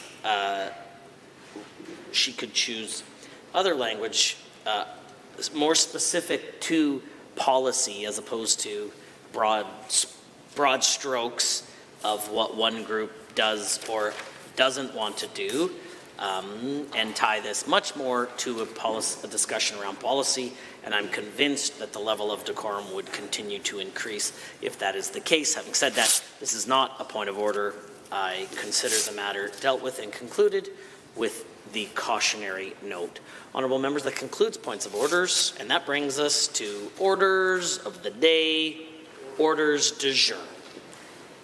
Public bills and orders, other than government bills and orders for third reading, Bill 204, Municipal Government National Urban Parks Amendment Act 2023, Mr. Lunty. The member for Leduc Beaumont has the call. Thank you, Mr. Speaker. As I rise to speak for third reading of Bill 204, Municipal Government National Urban Parks Amendment Act, I would like to once again summarize the impetus and importance of this legislation. I know this House has heard these considerations before, and I'm sure my colleagues will provide further input later today, but I feel it is important to provide a recap as part of third reading for Bill 204. So as the debate on this bill has proceeded, I remain steadfast in my belief that this bill is fully considered, well-reasoned, and will be a useful and necessary piece of legislation if passed. We have heard many different perspectives and opinions about Bill 204, but the fundamental rationale behind the bill has not changed. Our government is committed to protecting the interests of Albertans. If passed, Bill 204 ensures that the province will have a role in the future of our cherished green spaces and river valleys. Albertans should always be the stewards and protectors of their own backyards. A hostile federal government and faceless bureaucrats in Ottawa, most of whom never step foot in our beautiful province, do not have our best interests at heart as they attempt to dictate terms directly with our municipalities without the province having a voice on behalf of all Albertans. The intent of this bill is to ensure that the provincial government has a role in any proposed development of a national urban park in any Alberta municipality. This aligns with the Ministry of Municipal Affairs mandate of protecting the province's constitutional right to oversee the governance of Alberta's municipalities without federal interference. Under Bill 204, the Municipal Government Act would be amended, specifically Division 8, Limits on Municipal Powers, Section 70, Disposal of Land, granting Cabinet the authority to create regulations outlining specific requirements before municipalities and the federal government could create a national urban park in Alberta. The current lack of legislation means that a municipality and the federal government could bypass the province entirely in striking an agreement to create a national urban park. This loophole must be closed to protect our province's autonomy and ensure that Albertans' voices are heard loud and clear in this process. The proposed amendments to the Municipal Government Act provide a prudent way to ensure provincial participation in any proposed national urban park development. Well, why is that so important, Mr. Speaker? Well, it's because we know, meanwhile, the federal government continues to encroach on our provincial rights and jurisdiction.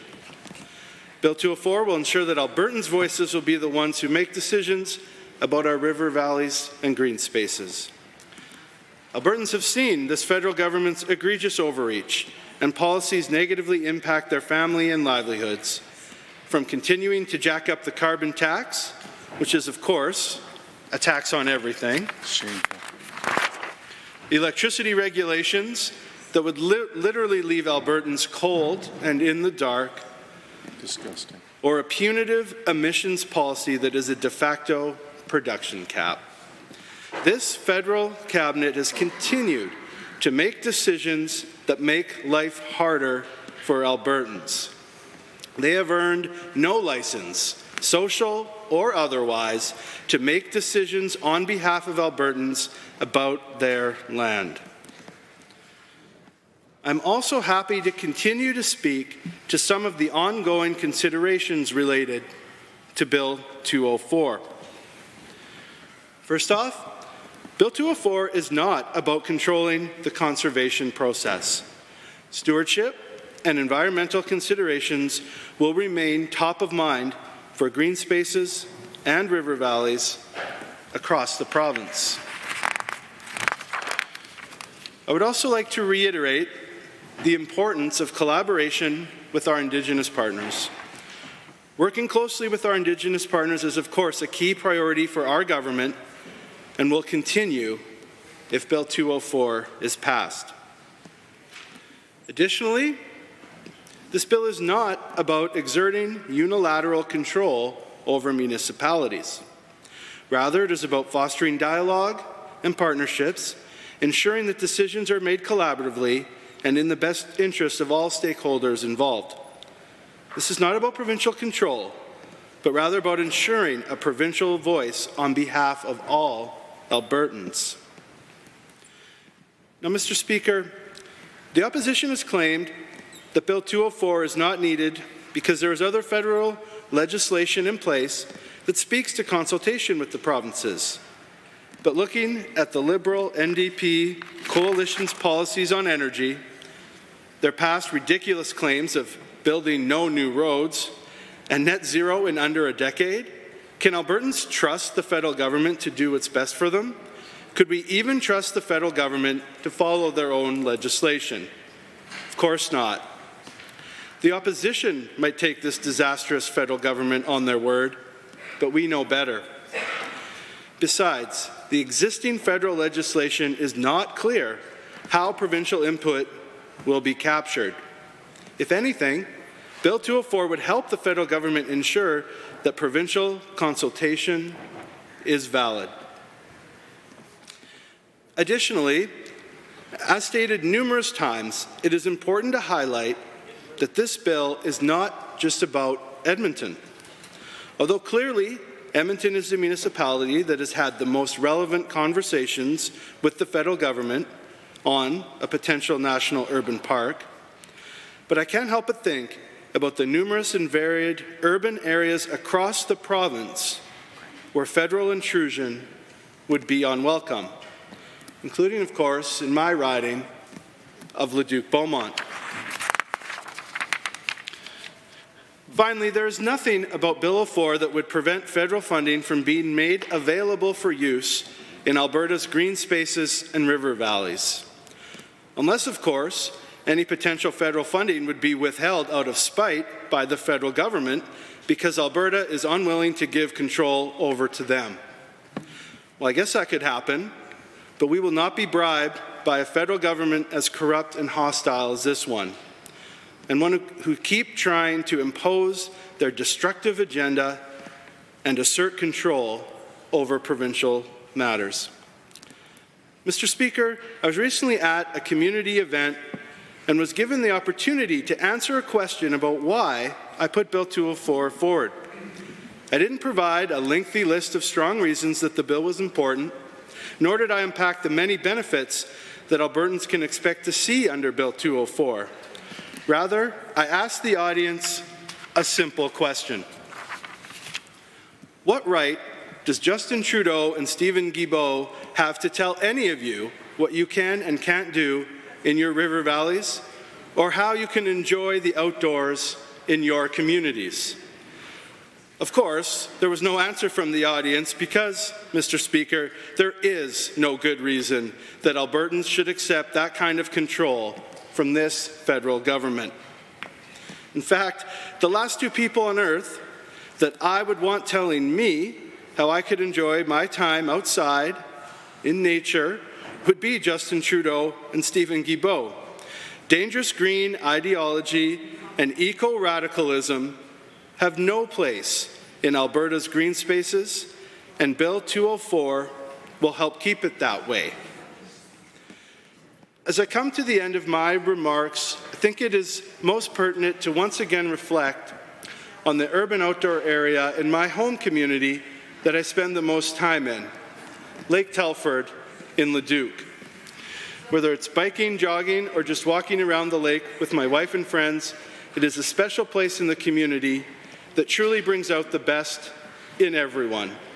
From kayaking and canoe races to playing host to our friends at the Special Olympics, Lake Telford is truly a special place. I often think about Lake Telford when I was considering this bill and how important it is that the province and that Albertans and the residents of my riding would have a say if the federal government ever tried to establish a national urban park. So just as that's important for my riding, it's important to all ridings in this province. And that's why I would ask that each and every member of this House please support Bill 204 so that we can stand up to Ottawa and protect our river valleys. Thank you, Mr. Speaker. Thank you, member. Just for clarification, the member from Leduc-Beaumont is moving third reading of Bill 204? Yes. Yes, thank you. Are there others that wish to speak to Bill 204? The member from Edmonton, Beverly Clareview. Thank you, Mr. Speaker. Happy to rise again to speak some of my thoughts and concerns about this bill during third reading and to have time once again to explain why I am in opposition to it. This bill, Mr. Speaker, the Municipal Government National Urban Parks Amendment Act 2023, in my view, unlike my colleague across, is an unnecessary bill. At the outset, I am going to state that not everything has to be legislated, and on occasion, if you're unhappy with the turn of events, it's helpful to speak to the folks involved to see if that turn of events can be, well, changed. And I certainly understand from listening to folks across from me that one of their primary concerns is that the provincial government is being listed within the list of partners involved in the discussions, particularly in terms of the Edmonton Urban National Park, as an interested observer. Now, what I'm assuming is that an observer in meetings, say in a planning meeting, does just that. They observe. They have an opportunity to listen, to take notes, and to report on where the focus of that committee or group seems to be, where they might be headed and the like. There is no work around. The province is, in fact, at the table. And I'll also note, having been an observer in meetings over the lifetime of meetings, that doesn't preclude having conversations before and after with the other participants involved. And I just want to recap the history of this particular project for just a moment. On March 22nd of 2022, Parks Canada issued a news release stating that Parks Canada and partners take first step toward creating a national urban park in Edmonton. And Mr. Speaker, at that time, there was a commitment to work with the city, with Indigenous partners, and with others. And it was noted at that time in the release that a national urban park in the Edmonton region would mean better access to quality green space for Edmontonians and would indeed promote better physical and mental well-being as people would be spending more time in nature. Also, it would create jobs, strengthen the local economy, and complement, of course, the City of Edmonton's and the surrounding area's tourism. And I'm quite frankly not sure how one could argue with that. In terms of what Parks Canada actually does, it is one of the. It's much like one of our provincial agencies that we have here in Alberta. It's an independent organization that reports to government through the minister. And certainly when you peruse the Parks Canada website, you come to a page that's entitled the National Park System Plan, and on that page you find a discussion about the importance of national parks and what they represent. It says that national parks are established to present outstanding, or rather to protect and present outstanding representative examples of natural landscapes and phenomena that occur in each of Canada's unique natural regions as defined in the National Park System Plan. It's also to protect the ecostations of these, as they term, magnificent natural areas, and manage them for visitors to understand, appreciate, and enjoy in a way that doesn't compromise their integrity, Mr. Speaker. The other thing that the National Park System Plan also says is that it identifies in each of Canada's unique natural regions a protection, if you will, of a representative sample of each of those landscapes. And that's the framework that has helped guide the expansion of the park system. In addition to that, of course, when they are evaluating new sites, they talk about a number of factors before they decide if they're going to proceed with a new national park, urban or otherwise. They discuss areas of cultural significance. They discuss underrepresented natural regions in the system, biodiversity, ecological processes, landscape connectivity, whether or not there's the support of Indigenous communities and governments, and the support, of course, of any relevant provincial or territorial governments. Mr. Speaker, that is in fact what Parks Canada does. This is an organization that is in fact all about collaboration in service to everyone across the country. And as noted earlier, national parks make an incredible difference to local economies. They increase jobs, they increase tourism because they increase visitors. And those visitors in turn have a positive impact upon local economies. In this case, would have a positive impact upon the local economy in Edmonton. All the while, Parks Canada, in addition to what I've already talked about, works to conserve and restore the land with local partners. And in terms of other urban national parks that have come to the fore, that conservation and restoration absolutely happens in those spaces as well. Certainly, Mr. Speaker, the experience with Rouge National Urban Park, which is a national urban park in the middle of Toronto, speaks to a place where protecting and conservation is in fact top of mind. And again, going to their webpage, they certainly have basic information about the park, where it is, how to stay safe. They talk about how Parks Canada is committed to providing visitors with exceptional outdoor experiences. There are links to guided walks, bulletins.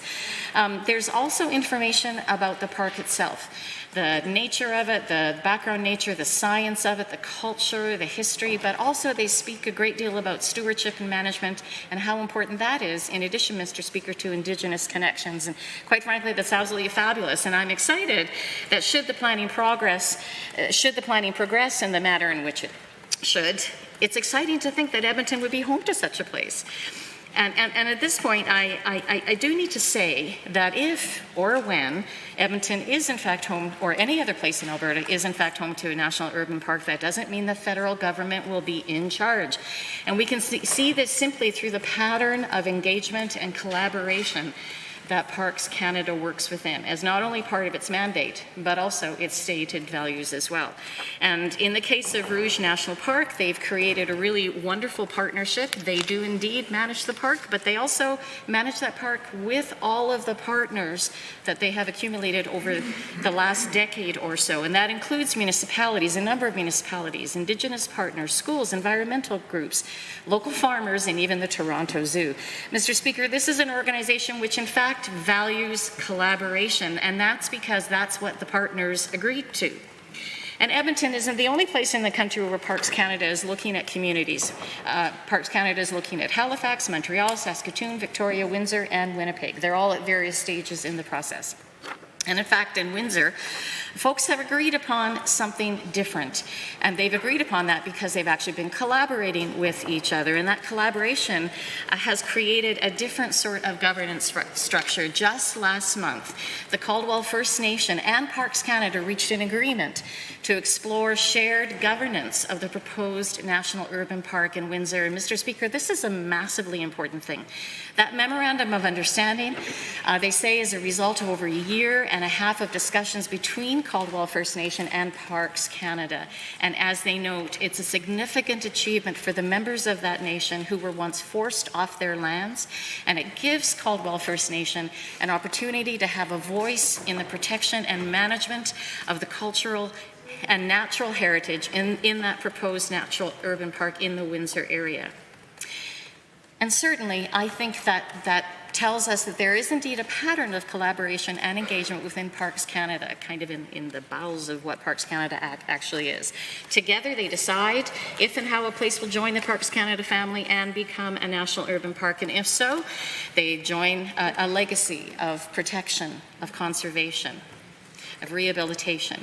National urban parks, the idea of them is shaped by the local area, by the folks who are in that local area, by context, by relationship, by culture, by the traditional use of the land.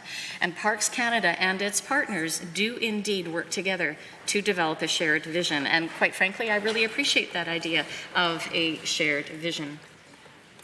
Quite frankly, I can see nothing but good coming out of the proposal, and certainly as a representative of someone who comes from Northeast Edmonton, Mr. Speaker, we too have got a beautiful new third fabulous park from which to choose. I'm calling it sort of part of the mighty triumvirate. We have a new park that forms the third part, as I say, of a mighty triumvirate. Begins with Randall Park, goes through Hermitage Park, and is now kind of bridges that rural and urban landscape that people have talked about. There's an event center, hiking, cycling, and eventually the plan, Mr. Speaker, will be to build a bridge between the Edmonton side and the Sturgeon County side. And it would be fabulous if some of the protections afforded through a national park were given to this new Northeast Valley Park as well. That would ensure continuity and collaboration for many, many generations to come.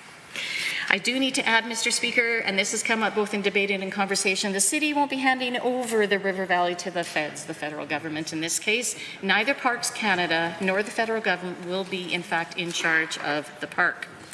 This isn't overreach by the federal government. This is simply Parks Canada doing its job. Parks Canada engaging with local community partners. However, given other recent events, announcements, speeches, and bills which have been introduced, I'm thinking there's a pattern of the government kind of feeling a wee bit left out. That is what has created the pattern, Mr. Speaker. It's a pattern that shows collaboration isn't the goal. It's getting back at Ottawa. It's us versus them. And that is not, Mr. Speaker, in the best interests of Albertans, and certainly not in the best interests of those folks who live in Edmonton, Beverly, Fairview. The bill is unnecessary. Collaboration is still possible, and I would urge this government to do what's best for folks and do that instead of this wholly unnecessary legislation. Thank you, member. Are there others wishing to speak? The member from Tabor-Warner. Thank you, Mr. Speaker. I rise in support of Bill 204, the Municipal Government National Urban Parks Amendment Act. I am going to start off today by speaking about a distant cousin of man's best friend, the dog, wolves. The gray wolf is a canine located in North America and Eurasia. Like people, wolves organize themselves into nuclear families and have highly social behavior. Wolves like to settle in one place and put down roots in a home. They are highly territorial, establishing large territories to ensure that they can hunt enough food for their pack and their young to survive. On average, wolves' core territories are a size of 35 square kilometers. They typically will only leave their territories in times of famine or if other wolves are breaking away from the pack. The most notable and important characteristic of wolves, Mr. Speaker, is their specialization in pack hunting. Wolves use their numbers to create success when hunting large prey. A pack of 15 wolves can take down even a moose. By banding together and working for the good of the whole, they are able to conquer challenges and opponents which they could never face down on their own. A lone wolf would get trampled and easily put down by an adult moose, but together they are stronger and can face it. In the same way, the federal government seeks to divide us, making us weaker and not able to stand up to its overreaches. When our provincial government and municipal governments are able to stand together at the table to negotiate, we are stronger, Mr. Speaker. We can ensure that Alberta's place as equal partners in Confederation is secure, and that the Trudeau federal government is not stepping into jurisdiction that is strictly provincial. Bill 204 would ensure that the province is able to have a voice at the table regarding any proposed creation of a national urban park in our province. Together, the province and municipalities are stronger during any negotiations with the federal government, as can be seen in Quebec. In January of 2023, wolves in Yellowstone National Park were able to band together and win a fight against the grizzly bear. The wolves, despite their smaller size, were able to win against this fearsome and larger opponent. We need to support this legislation so that our province and our municipalities can do the same. This is the purpose of this bill, Mr. Speaker, to protect the role of the provincial government in any interaction between municipalities and the federal government in creating urban national parks, so that we are stronger together. The Trudeau NDP alliance has been overreaching into provincial jurisdiction in so many ways for years, trying to divide our province and weaken our strength. From the oppressive carbon tax, which raises the price of everything, to the No More Pipelines bill, which tried to prevent us from developing our natural resources, this federal coalition of chaos, as it's been called, Mr. Speaker, is very, very bad. Our government needs to step in and protect Albertans from this federal government's failed policies. And Bill 204 is just another example of our government doing just that. I myself am an avid outdoorsman. I love our parks and often can be found in them or in nature, enjoying the beautiful outdoor spaces which our province has in abundance.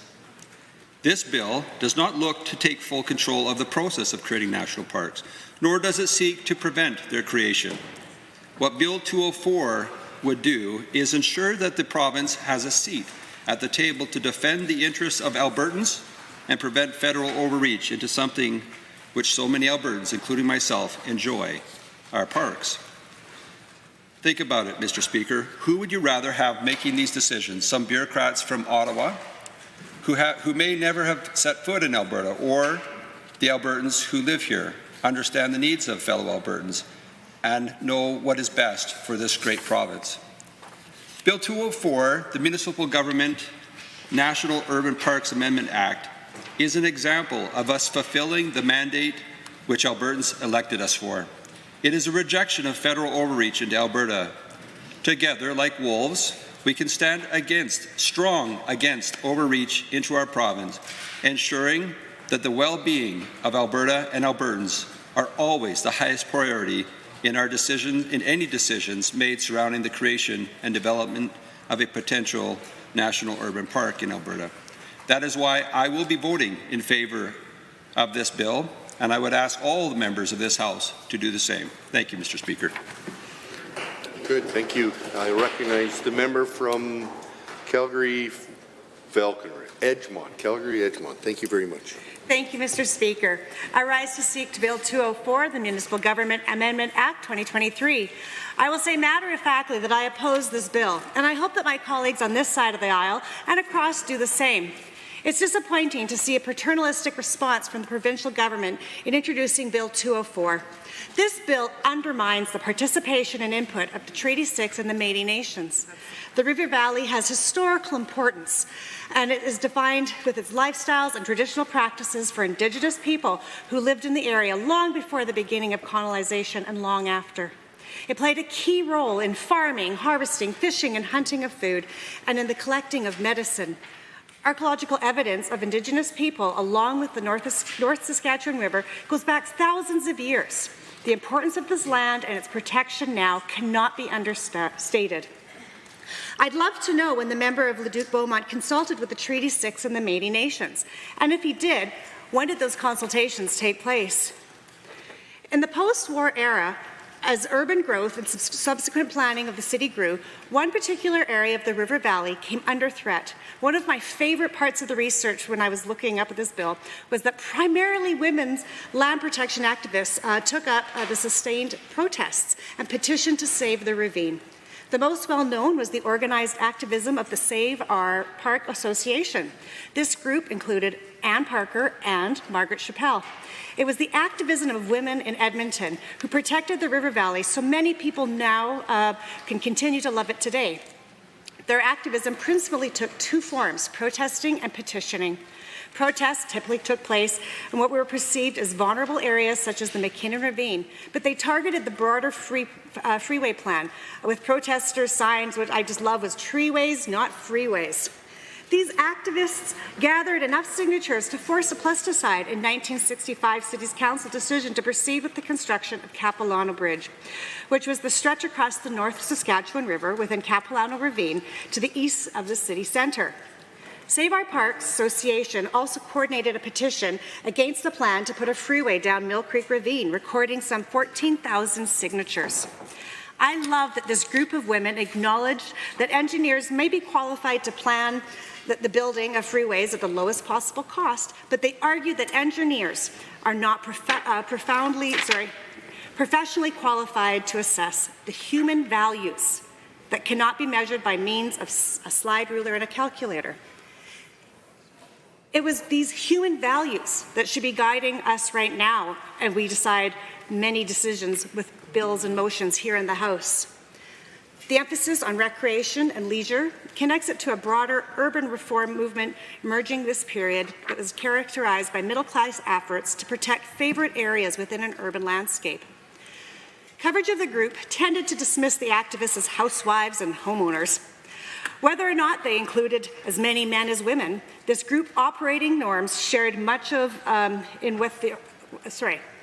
group's operating norms shared much in with other women's dominated activist groups of the era. The needs of children were the four of the arguments leveled by Edmonton activists. This rings so true even when we are here in this beautiful building, that the needs of our next generation should be at the forefront. Both male and female activists argued that parkland was necessary to provide recreation and character-building zones for our younger generations. Demonstrators carried signs reading, "Roads in the valley, kids in the alley," a phrase that underlines a parent's view not just as the necessity of parkland, but also the risks of roadways. Nothing like mom and dad energy. Today, the River Valley is still the heart of the city. Indigenous people, Edmontonians, and tourists all use this valley. And I hope that the opposition made over here, 50% women, will be heard today as we oppose this bill. Protecting urban green space in Alberta is critical to tourism and the environment. Upon the recommendation of the member of Calgary-Buffalo, I've added a regular exercise regime and enjoyed the time of walking and exploring the Edmonton River Valley and love the opportunity to be in the largest urban parkland in Canada. Still on that page. I love that this group of women acknowledged, sorry, my papers fell before I went to speak. Did you know that it was over 160 kilometers of maintained pathways and has 20 major parks? My mom told me that the Edmonton River Valley has always been the center of life in Edmonton. Is this the bill, though, that Edmontonians want? This bill is being pushed forward by a member that does not represent the city of Edmonton. Did the member do consultation with Edmontonians on this issue? As I prepared yesterday to speak to the bill, I realized that when I walked in the River Valley, hopefully today after the afternoon session, that I needed to take a step back and remember the rich history that is located on Treaty 6 territory. I need to remember and reflect on its history. Well, I see individuals running and walking their dogs, those majestically climbing all of those stairs, some people connecting with their friends while they're out having a walk and a talk. I love seeing the active lifestyle of Edmontonians, and we all need to remember the history while we're down there. What a rich history the area holds. But we need to remember the colonization, the fur trade, the industrialization, the environmental protections, and the land reclamation. Does the provincial government not also want to honour and respect the role of the River Valley plays and has played for thousands of years in the lives of people living near it and travelling along it? Protecting this area at the foundation of the city and the history of this country is critical.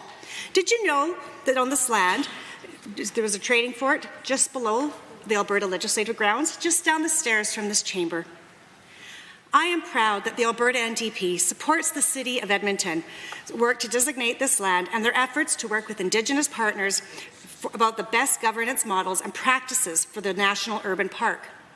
If it were to be created, would protect this parkland and provide access to federal funding for upkeep and protection and cost Albertans nothing. The National Urban Park Plan supports principles of reconciliation, conservation, and reconnection with the land. These parks are city-based and supported by Parks Canada. Why should the UCP government have to have power over this as well? It is a plan that is run through Parks Canada in partnership with Indigenous people. It would conserve nature, connect people with nature, and advance reconciliation of the Indigenous people. Another fun fact. In early 2022, Edmonton and Parks Canada entered into a formal agreement that stated that they would explore the possibility of creating a national urban park in the Edmonton area. Why does this government need to be in charge of whether or not a municipality can pursue a national urban park designation? Did the member consult with the City of Edmonton? This UCP bill only creates an additional level of bureaucracy where one is not needed. Why is the UCP government misrepresenting the National Parks Act and the process? This bill suggests that this province is not already part of the process, when it is. This bill is just adding more red tape. The government says this bill will make sure Albertans have a say. However, the National Urban Park Plan will have a robust consultation. Passing Bill 204 would kill this idea because of the red tape that it's created. So it actually will limit public consultation. Why is the government doing that? Did the member consult with any of the involved stakeholders? We have seen so many bills come forward and statements from the other side of the UCP's worry about federal interference. So why is everyone uncomfortable interfering with municipal jurisdictions? Is Bill 204 beginning an unnecessary and troubling precedent of provincial interference in the independence of municipal governments? Anyways, as stated, for all the above reasons, I will be opposing Bill 204. And I suggest, when we're all done here, we take a nice little walk in the beautiful Edmonton River Valley and reflect on the cultural history of the area. Are there any others wishing to speak? I'll recognize the Minister for Family and Community Service. Very much, Mr. Chair. Very happy to speak to this bill put forth by my good friend over in the Duke Beaumont. And first of all, I'd just like to say how much I appreciate all the work that he has done, meeting with residents throughout the capital region, as well as so many residents throughout Edmonton itself about the merits of the River Valley and this bill, and why he deemed it was so important for him to put this bill forward that we're talking about here today. I've heard a lot of comments from members opposite about perhaps why this bill was important and maybe why the member felt it was important enough to put forth. And for myself, I've been here in the Edmonton area almost since 1995. The River Valley has a very, very important place to my heart. It was almost 23 years ago that I actually proposed to a wonderful young lady at the pyramids in the River Valley. And so, and she's still with me, God bless her. So, and as most people know, I'm married way out of my league. But the River Valley has such an important place for myself. I know in my early 20s as newlyweds, we would frequently go rollerblading throughout the River Valley, across the bridge, across the Kinsman. We participated in all kinds of activities, driving range at Victoria Park driving range for many, many years. The River Valley was an important place where my wife and I, grew together and grew up together. We'd bring our kids there frequently from Spruce Grove. And many friends and families from the capital region all visit that. So I don't think anyone will discount the importance that the River Valley has to the city of Edmonton or the countless residents that call this area home. And that's why I think it's so important that this bill was put forth.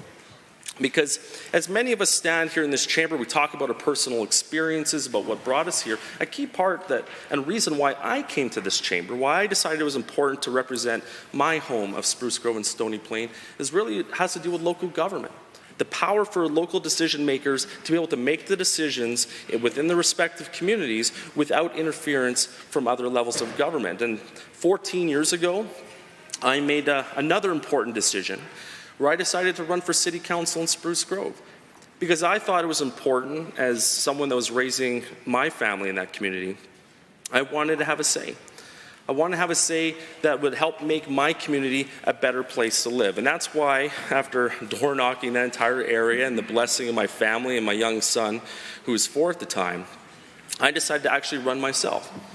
And over those 3 terms on city council, I realized that the importance about local decision making, about making sure that local decision makers have control over how communities are planned and governed. For me, that was a key reason why I wanted to go in. And it continues to drive me to this day. And when I looked at the decisions put forth by city council in Edmonton, it's no surprise that so many residents in urban Edmonton itself had so many issues about this. I'm happy to see so many passionate members coming here today and over the last couple of weeks, because they want to have a say in ensuring that local decision makers remain the important aspect of that decision-making process within their community. We don't need to be able to delegate that power, that decision-making power, to Ottawa, thousands of kilometers away, Mr. Chair. It's important that these decisions that are made in terms of the parks and in terms of what types of services and abilities, we want to make sure that the individuals in Edmonton itself, the people that call this area home, that they can actually make those decisions accordingly and react to what the electorate wants. To me, that's extremely important, Mr. Chair. And in the conversations and the speeches that I've heard from many members opposite, we've already heard about their personal desires to see expansion of national overreach into areas such as Mill Creek Ravine or up in the northeast corner of the city, or all of a sudden it's continuing to expand. Mr. Speaker, I'm not willing to not step in the way and ensure that Ottawa does not have a huge say in the affairs of the city of Edmonton. And while maybe members opposite are thinking it's okay to be able to, just give that decision-making ability away, I, for one, am thankful that the member from Leduc-Beaumont decided to step up and put forth this vitally, critically important bill that I hopefully, and I don't want to presume the will of the chamber, Mr. Chair, but will pass and will ensure that the electorate of the city of Edmonton will be able to have a say into actually how the actual park would be looked after and planned out for many years to come. Mr. Chair, many of the items that the members opposite, when they talked about in terms of the importance of the River Valley, the historical effects and how important it has been to guide this entire capital region together, from Devon to Fort Saskatchewan to Shore Park all the way to Stony Plain, I'm not going to dispute that at all. But why should we give up the decision-making ability about what happens in that park to another level of government thousands of kilometers away? Mr. Chair, that makes absolutely no sense to me. We can make the decisions here within the city of Edmonton. The residents can they have the ability. I actually have faith in the electorate and the municipal leaders in the city of Edmonton to be able to decide what they want to be able to do with the River Valley without all the extra onerous overreach by Ottawa. They want to, if it is the will of the electorate, the general population, that they want to maintain one of the largest urban parks in the entire North America, I'm okay with that. If they wish to also put some limited development to allow greater access and accessibility for residents that may not be able to experience how wonderful the River Valley is, then they should be able to do that without having to go all the way to another level of government, Mr. Chair, to be able to ask for those permissions. Because we know that freedom is not necessarily free. It takes time, it takes effort, Mr. Speaker, and if we have the ability to be able to control the management of that pristine park, Mr. Speaker, we should not be so happy to release the authority and the ability to make those decisions on behalf of the electorate. You know, Mr. Speaker, it's like if you go through the River Valley, you see countless families, and contrary to what members of the opposite may feel, it's not just members of Edmonton. The River Valley affects everyone. That's why the River Valley Alliance was created many years ago when I was in city, even prior, I believe, to when I was in city council. Representatives from all the communities in the capital region, again, going from all the way from Devon to Fort Saskatchewan, because as a capital region, the electorate here, we have a vested interest to make sure that this incredible gem is looked after. So, Mr. Speaker, I would just simply ask and urge all members of the House here today, again, to vote in favor of this bill that was put forth. And again, just the fact that my good friend from the riding of Leduc-Beaumont was able to put forth that bill shows the importance that this individual park has to the entire capital region. I appreciate all the due diligence, the communications, the correspondence he's had. I appreciate the countless passionate residents that have come out for so many weeks listening to this discussion because they know it's important, because this is a decision that affects not just the status of this wonderful, pristine area for today, but for many years to come, Mr. Chair. Because our grandkids will be facing the ramifications of this bill in that park. And we have to be able to decide where should that power of, who should be able to control what happens in that pristine area, Mr. Chair. So again, I would just like to thank the member from Leduc-Beaumont for putting forth this bill. I'd also like to thank all the members that have contributed to this debate. And I would just urge everyone within the House here to be able to vote in favor of this bill. Thank you. I'll recognize this member from Calgary Foothills. Thank you, Mr. Speaker. Mr. Speaker, I rise today to speak against Bill 204, Municipal Government National Urban Parks Amendment Act. If I may, Mr. Speaker, I'd like to draw references to Canada's first urban national park, Rouge National Urban Park. Rouge National Urban Park was established in 2011 and covers 75 square kilometres in Toronto, Markham, Pickering, Uxbridge, and Whitchurch-Stouffville. This is one of the largest urban parks in North America. It includes the Toronto Zoo and is home to active, family-owned farms in the Rouge Valley. The national park was predated by a provincial park covering approximately half of the current park area. Parks Canada conducted extensive engagement with over 200 agencies and provincial departments, as well as 200,000 individuals in creating recommendations for the creation of the park. This was no clandestine operation being conducted under the cover of darkness, with no input from the provincial government. It was a process that is and would be followed right here in the North Saskatchewan River Valley.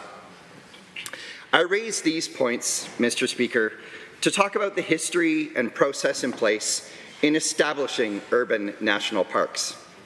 It is important to acknowledge and understand this as we debate legislation that will block any urban national park from being created here in Alberta. Mr. Speaker, I'd also like to share some of the stories from Rouge National Park to gain some insight on the potential significance of urban national parks. Rouge National Park includes a Seneca village that is believed to have been established in the mid-1600s. Records of a Seneca village in the area date to 1669 from a French missionary's travels. And there was a long period without records of this village. In the 1840s, remains were found along the Rouge River, and an Aboriginal burial site was uncovered in the 1960s. Further investigation in the 1990s found decorated hair combs, stone tools, and a drinking goblet indicating European contact with the Seneca villagers. Archaeological work further discovered effigy pipes, burial artifacts, ceramics, and beadwork. Musket balls were also found, indicating that the village had been attacked by Europeans. Through engagement with local Indigenous communities, the federal government protected the area through the creation of Bead Hill National Historic Site. This was then transferred to the stewardship of Rouge National Urban Park. Mr. Speaker, we learned from this story that national parks play a key role in protecting both cultural and natural areas of significance. Our urban areas today exist in places that, for thousands of years, have been the land of First Nations, Inuit, and Métis people. Through the creation of national parks, working together with municipalities, the provincial governments, and Indigenous people, these important cultural locations and sacred spaces can be protected. Further, the establishment of a national park can advance the education of the importance of these sites. More people can learn the stories and the histories of these locations and hear the stories that have been told here from generation to generation. Mr. Speaker, it is important to understand the cultural value of a place as it is to understand the natural value of a place. Indeed, they cannot be separated. But there is also much to be learned in the protection of the Rouge Valley as a natural place. Parks Canada publishes annual reports on the work being done in the park, and in line with the terms of reference between Parks Canada and the Rouge National Urban Park First Nations Advisory Circle. Extensive work has been done extending the trail network of Rouge National Urban Park. This both increases accessibility for all visitors, while also keeping visitors on defined trails to mitigate damage to natural and cultural areas. Archaeological work continues, with trails developed to enhance understanding of the cultural history and significance of the Rouge Valley.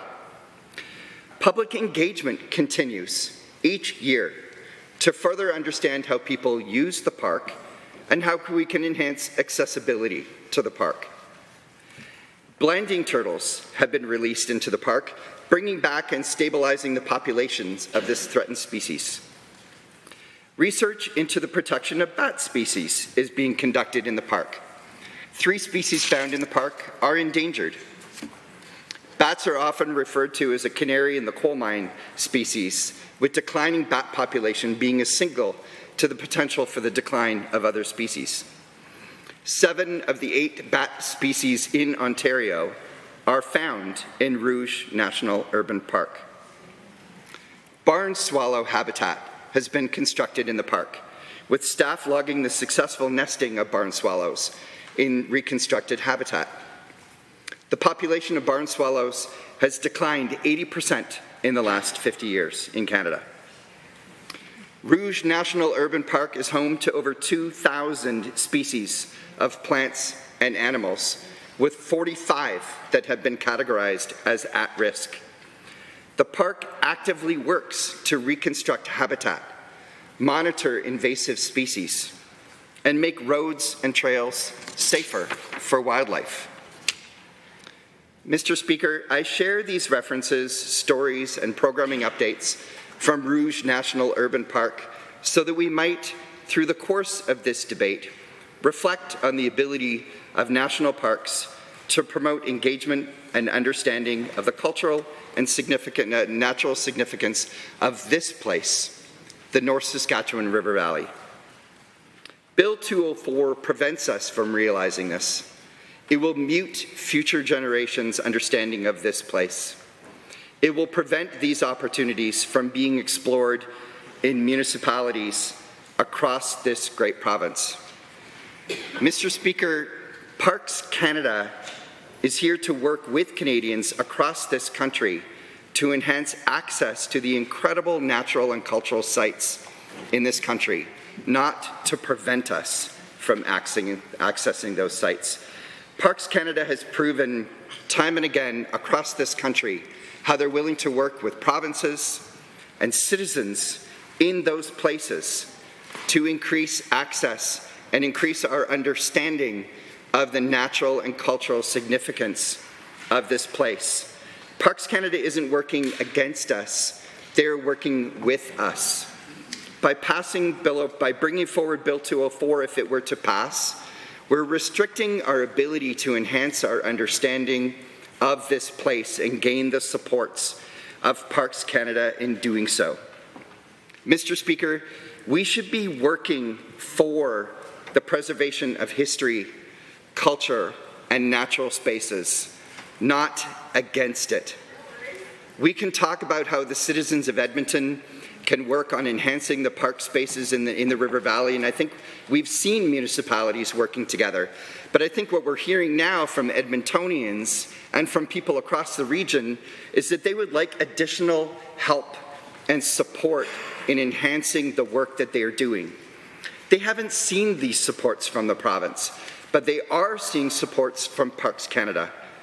And they welcome Parks Canada working alongside the citizens of Edmonton and the other municipalities in the region to make this place, this park, a reality to be enjoyed for generations to come.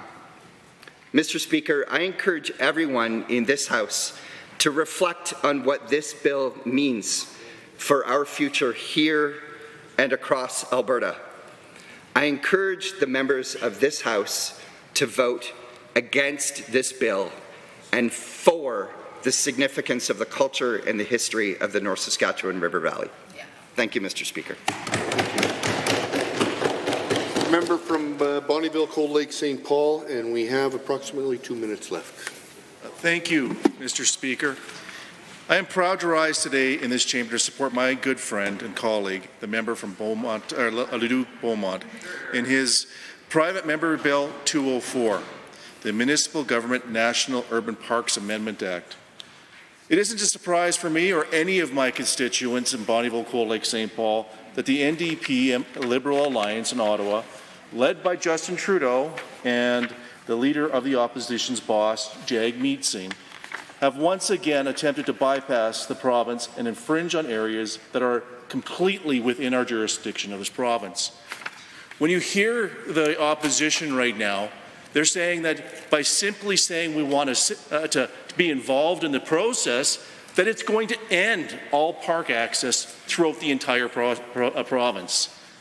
That's ludicrous, and you know what? It is what you come to expect from the opposition. They make these unfounded accusations, and in the end, what happens is we put fear into people that shouldn't be there. You know what? We'll still have access to it, but in the end, Albertans get to have a say. Now, when it comes down to it, we've got an actual petition put forward by almost 1,000 Albertans saying that they don't want this. Where's the NDP petition? Crickets. That's what we get there. No support for that. What we do see is that the NDP and Justin Trudeau want to create 35% conservation area in Alberta by 2035, and this is the mechanism they can do it. We refuse. Bill 204 is awesome. I hesitate to interrupt the honourable member for Bonnyville, Cold Lake, St. Paul, but understanding Order 87A3, which provides for up to 5 minutes for the sponsor of a private member's public bill to close debate, I would invite the honourable member for Leduc-Beaumont to close debate on Bill 204. Thank you, Mr. Speaker. As I rise to close debate on the third reading of Bill 204, I'd like to talk a little bit about the process and say some well-deserved thank yous to those who have been involved.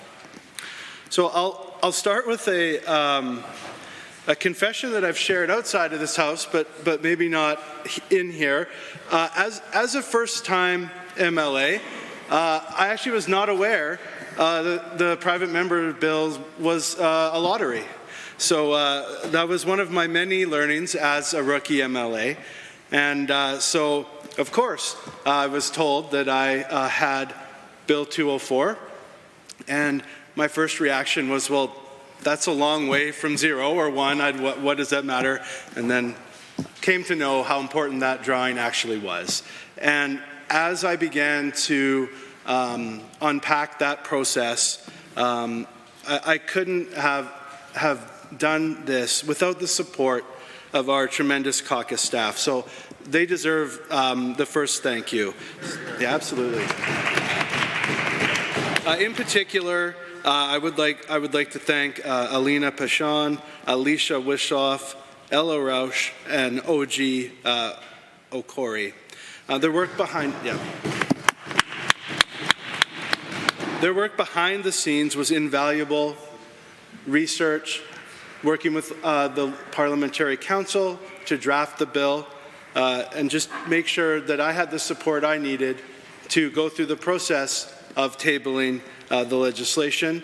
As elected officials, it is truly humbling the support that we receive from our caucus staff, and absolutely extend my thanks once again to them.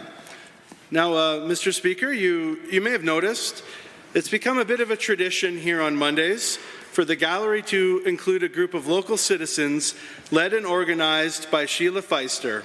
Well, Mr. Speaker, they are here again today, and I can't thank them enough for stepping up and making sure that their voices were heard in their community.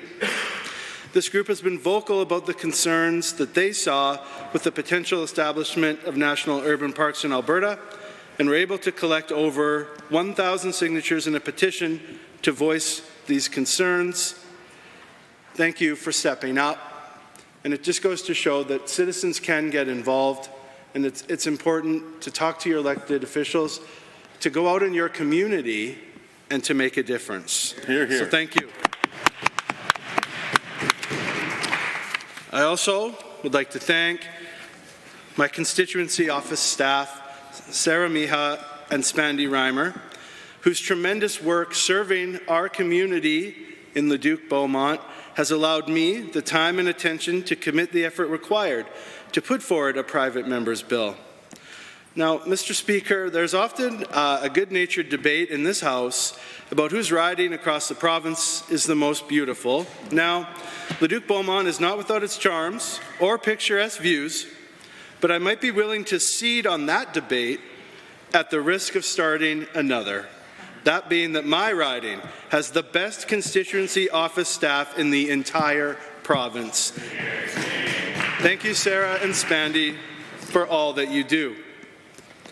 Finally, I would like to thank all members of the Assembly who have provided their input, added their passion to the debate, or shared personal stories about their connections to our beautiful province. Your perspectives have all been welcome. And that was one of the takeaways as we continue to debate this bill. What was never in dispute was how much we all enjoy the river valleys and green spaces in our own communities, and how lucky Alberta is that we have such an abundance of these spaces.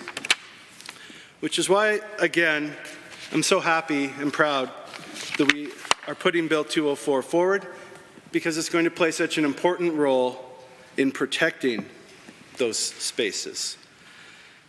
So in conclusion, Mr. Speaker, it has been an honor and a privilege to table a private member's bill in this legislature, and I would once again ask all members of the House to support Bill 204. Thank you. Having heard the motion from the honourable member from Leduc-Beaumont, all those in favour of the motion for third reading of Bill 204, Municipal Government National Urban Parks Amendment Act 2023, as proposed by the honourable member for Leduc-Beaumont, please say aye. Aye. Any opposed, please say no. No. I believe the ayes have it. That bill is carried, and we have a division. Ring the bell.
Honourable members, a division has been called on third reading of Bill 204, Municipal Government National Urban Parks Amendment Act 2023.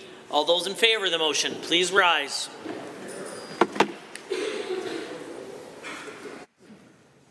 Honourable Mr. Guthrie, Honourable Mr. Dreeshen, Honourable Mr. Nicolaides, Honourable Ms. Schultz, Honourable Mr. Williams, Honourable Minister LaGrange, Honourable Mr. Scow, Honourable Mr. Ellis, Honourable Mr. Amory, Honourable Mr. Newdorf, Honourable Mr. Lowen, Honourable Mr. Wilson, Honourable Mr. Jean, Honourable Mr. Glubish, Honourable Mr. Nixon, Mr. Rosewell, Honourable Mr. Turton, Honourable Mr. Yassine, Honourable Mr. McIver, Honourable Ms. Furr, Honourable Mr. Jones, Honourable Mrs. Sawney, Mr. Getson, Honourable Mr. Sigurdsson, Honourable Mr. Nally, Honourable Mr. Hunter, Mr. Yao, Mr. Van Dyken, Ms. Pitt, Mr. Sear, Mr. Lunty, Mr. Wiebe, Mr. Boychenko, Mr. McDougall, Mr. Wright, Ms. Petrovic, Mrs. Petrovic, Mr. Stephan, Mr. Dick, Honourable Ms. Armstrong-Homenuk,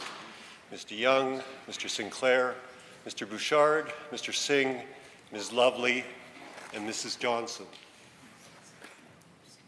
All those opposed, please rise.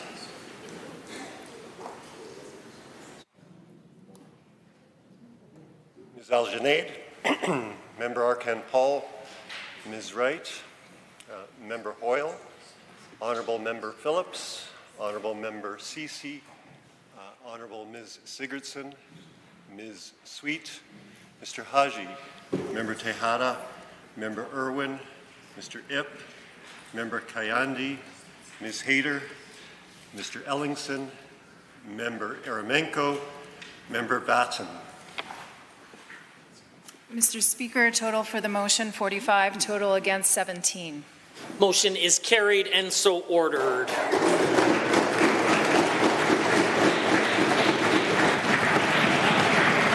Bill 204, Municipal Government National Urban Parks Amendment Act 2023 is now read a third time. Under public bills and orders other than government bills and orders for second reading, Bill 205, Housing Statutes, Housing Security Amendment Act 2023, debate adjourned. Honourable Mr. McIver speaking. Honourable members, the Honourable Member for Calgary Hayes, the Minister of Municipal Affairs, has how many minutes remaining? He has 1 minute remaining. Well, Mr. Speaker, I will try to use that short bit of time to its best use. Mr. Speaker, I've seen worse bills than this in the House, but not many.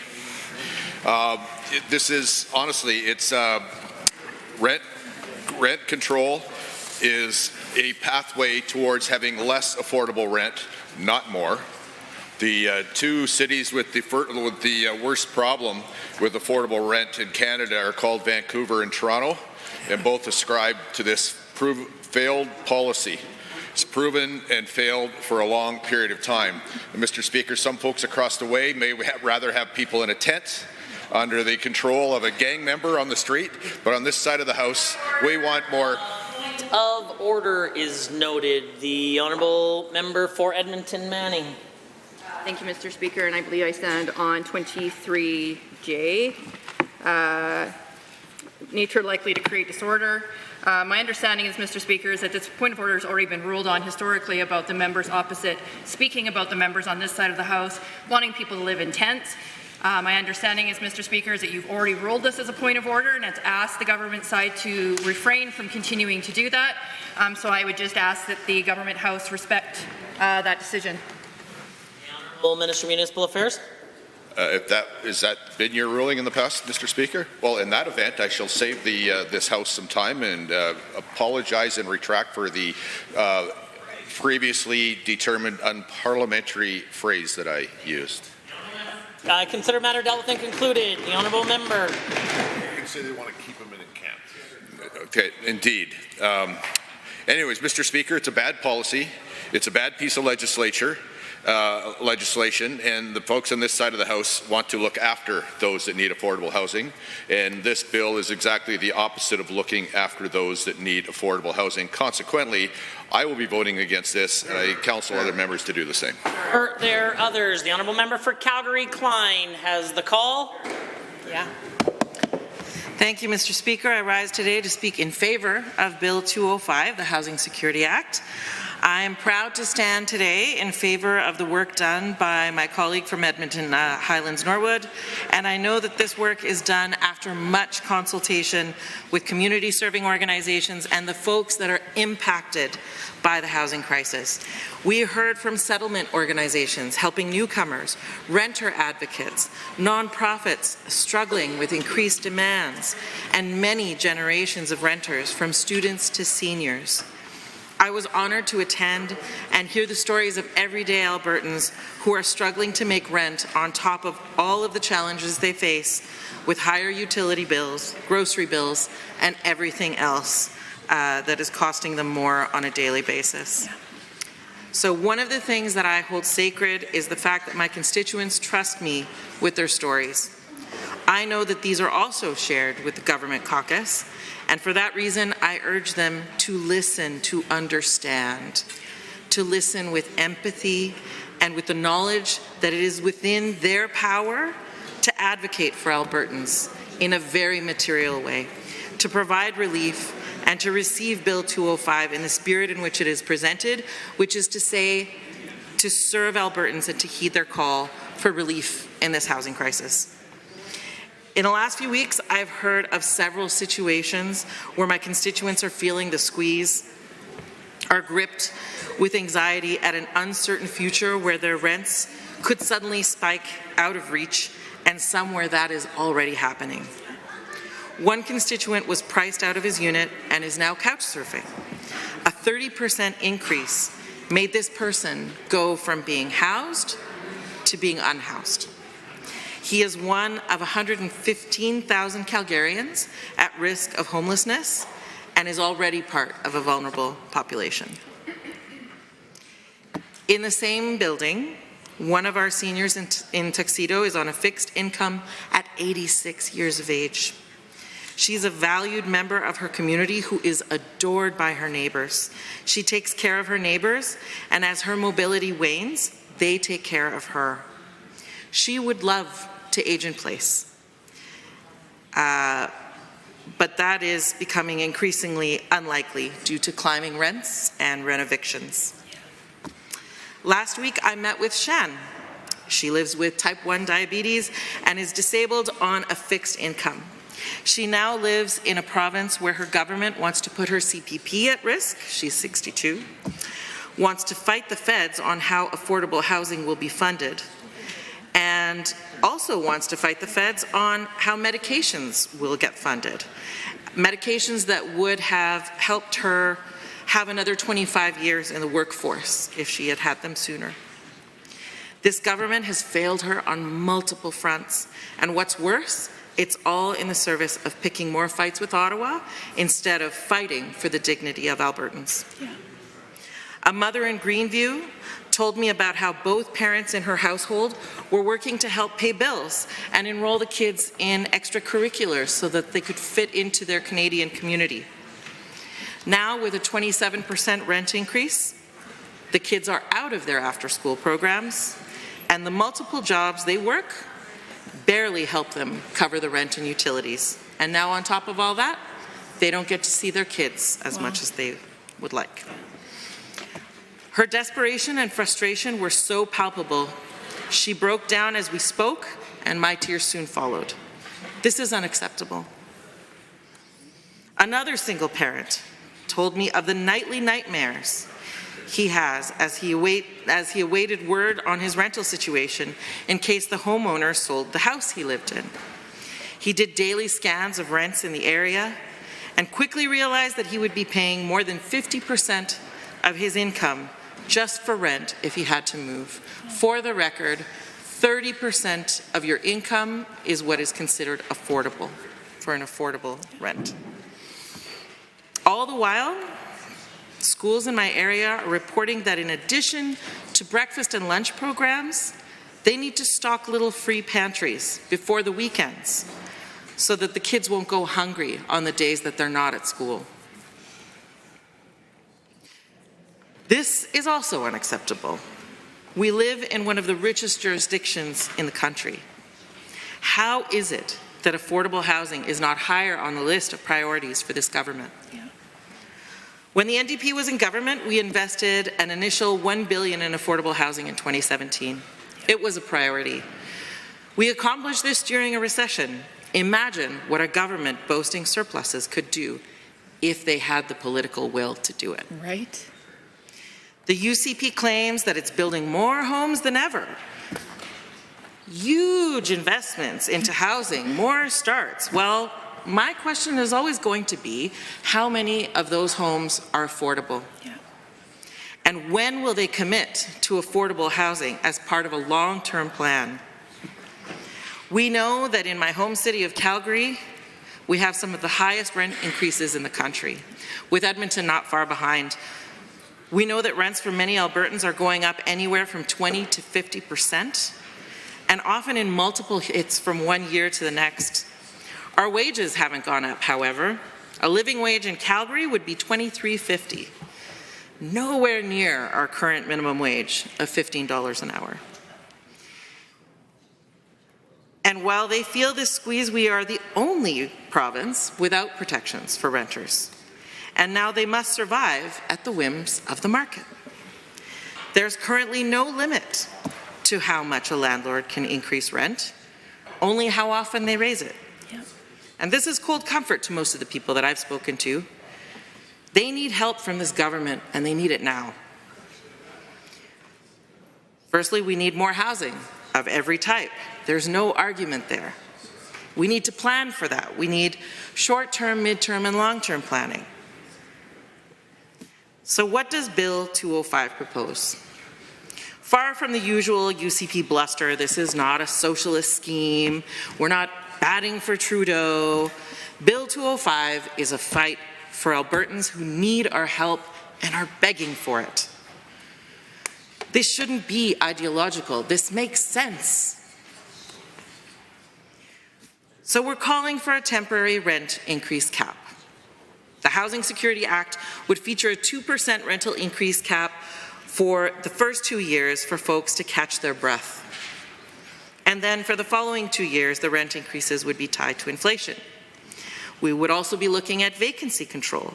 With low vacancies, we're starting to see rent evictions and inflated prices for vacant units. I was looking at basement units the other day. Basement units in unfinished basements that were going for $2,000 a month. We want to see some measure of protection for renters from unreasonable rents. And there are some exceptions for social housing that is already built, for co-op housing, which I would personally love to see more of. Yeah. It's a fiscally responsible model. I personally have lived in a co-op that, through sound financial management of people in the community who lived there for decades, has beautiful units 30 years after it was created. Why are we not creating the conditions for more of this to happen?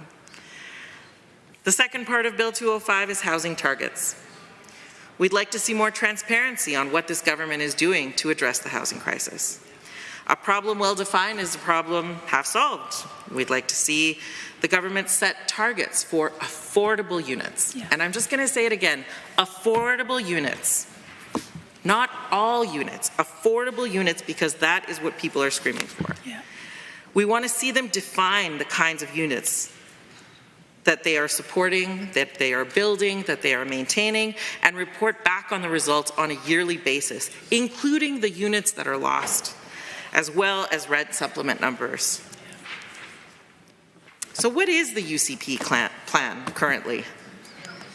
A plan that is consistently falling short of what Albertans need. A plan to fail, or in the words of our Premier, the plans are aspirational, Deloitte reported that to meet the needs in Alberta, we need 44,000 units of affordable housing. The UCP is planning for 31,000. Albertans deserve better than this.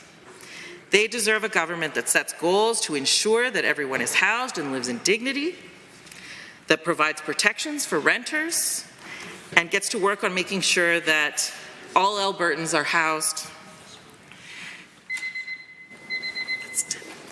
Okay. Member, I'll recognize the member from Tabor Warner first, followed by the member from West End. Thank you, Mr. Speaker. I want to start today by talking about something we have all probably heard about at some point, but I believe is pointed to the conversation surrounding Bill 205. That is DDT, diphenyl trichloroethylene. DDT is a chemical insecticide which was developed in the 1940s to combat insects. At the time, this was very important as malaria, typhus, and other insect-borne human diseases were prevalent. DDT was used with great effort to combat insects and lower rates of these diseases. It was also extremely effective for insect control in crop and livestock production. Given its great effects and the good intent behind the creation of the chemical, why is it banned for use in so many countries today? This is because despite the good intent by the creators of the chemical, it has many negative broad-scale impacts on people and the environment. Due to DDT's abilities to persist in fatty tissues in animals and humans, the persistent use of the chemical led to bioaccumulation. This means that the amount of the chemical stored in animals would increase as it traveled up the food chain. This led to toxic levels near the top, resulting in animals such as eagles, hawks, and falcons having an extreme decline in their population. In humans, Mr. Speaker, studies indicated that the chemical is also associated with muscular dysfunction, inflammation, impotence, birth defects, genetic mutations, and nerve system disorders. So how does this relate to Bill 205, you might ask? Our intentions do not always lead to the solutions which we want and can have widespread negative consequences on society. In the same way, Mr. Speaker, Bill 205 suffers from the same shortfalls as DDT did in the past. The intention behind the bill is to lower the price of rent for renters in order to improve affordability and increase their standard of living. The consequences of this bill, however, would be terribly negative for struggling Albertans. If this bill passes, then many renters would find themselves in worse conditions. Now, let me tell you why this is the case. The first thing we need to identify is the base level problem that can lead to housing unaffordability. The problem occurs when there are so many people looking to rent and not enough housing spaces which are available to them. Essentially, there is an excess of demand and a shortage of supply. Bill 205 would not in any way serve to increase housing supply. It just artificially keeps prices low and would actually disincentivize increases to supply. When prices of any good or service is kept artificially low, more people will want that thing. This is true of everything, including rental units. This increase of demand would come from higher income Albertans who otherwise would have moved out of the rental market but chose instead to stay put due to the decreased prices. By increasing the amount of people looking to rent by keeping prices artificially low, while not doing anything to increase the number of houses there are for people to rent, Bill 205 would only damage housing affordability in Alberta. And I want to just state, Mr. Speaker, that recently there was an article in the Vancouver Sun that talked about StatsCan statistic. And it said that in 2023, 37,650 people moved to Alberta from that province. Mr. Speaker, these are record numbers moving from BC to Alberta. And here's the reason why it says in this article. Because of the low housing costs that we have in Alberta. Mr. Speaker, if we were to follow the NDP strategy, which they've been able to implement in BC, not only would we actually cause problems for those looking for rentals here, we'd actually chase people out of this province rather than having them come here for this, for the lower housing. So, when prices of any good or service, by increasing the amount of people looking to rent, by keeping prices artificially low, while not doing anything to increase the number of houses they are in, Bill 205 is going to cause problems for this housing affordability. As well, Mr. Speaker, there is another side to this story. When you decrease the amount which landlords can rent a property for, you are disincentivizing them to continue renting out their units, as you lower their margins. For builders and developers, this means they are more likely to build housing which does not fall into the category of affordability, as they are able to make more money doing that. They are much more likely to, if this bill passes, to build housing meant for higher income Albertans, as this sort of build would not be affected by the rent control legislation. This means that the supply of more affordable housing being built would decrease as a result. This as well could further exacerbate the problem, leaving more people without a place to rent, and resulting in even higher rental prices for Albertans. For landlords, this artificial lowering of rent prices, especially in a time of high interest rates, can be extremely hard to manage. This would also lead to a decrease in the supply of affordable housing, creating even more problems in the rental market for renters. Mr. Speaker, our government is focused on increasing the supply of affordable housing for Albertans. By increasing the number of properties available, we will ensure that prices come down in a healthy manner, which addresses increased demand and improves the Albertans' housing market for the future. Our government is also helping in the short term, providing over $233 million in rent assistance over the next 3 years to help Albertans who struggle in this to make ends meet. Our government is working hard to ensure that there is affordable housing for Albertans in an efficient, reasonable, and responsible manner. This bill would do the opposite of that, Mr. Speaker, and I implore everyone in this House to vote against it. Hear, hear. Thank you. I'll recognize the member from Edmonton West End. Thank you, Mr. Speaker. I am pleased to speak in favor of the honourable member for Edmonton Highlands Norwood's Bill 205, the Housing Statutes Housing Security Amendment Act. I do so recognizing that Albertans are facing soaring rents, coupled with a lack of housing stock and a government that is just not willing to address the needs of Albertans in the immediate term. This bill includes reasonable and temporary measures to provide Albertans this immediate relief. My office has been receiving an increased number of people facing threats or actualized evictions. These are the same folks that the Minister of Seniors, Community and Social Services keeps proclaiming the UCP are helping. While my office does everything it can within its capacity to keep folks housed, it is heart-wrenching when a single mother reaches out to her MLA's office because things have gotten so expensive because of our provincial government's inaction. That she has had to make difficult decisions to put food on her table, pay for prescriptions that this government is withholding, or be forced to pay for a now unreliable utility bill because this government has prioritized its own arrogance over the well-being of its citizens. That same mom has been on a waiting list for affordable housing and is not sure how much longer she can wait with her kiddos while costs continue to rise, and with a government that is not doing anything to help alleviate those costs.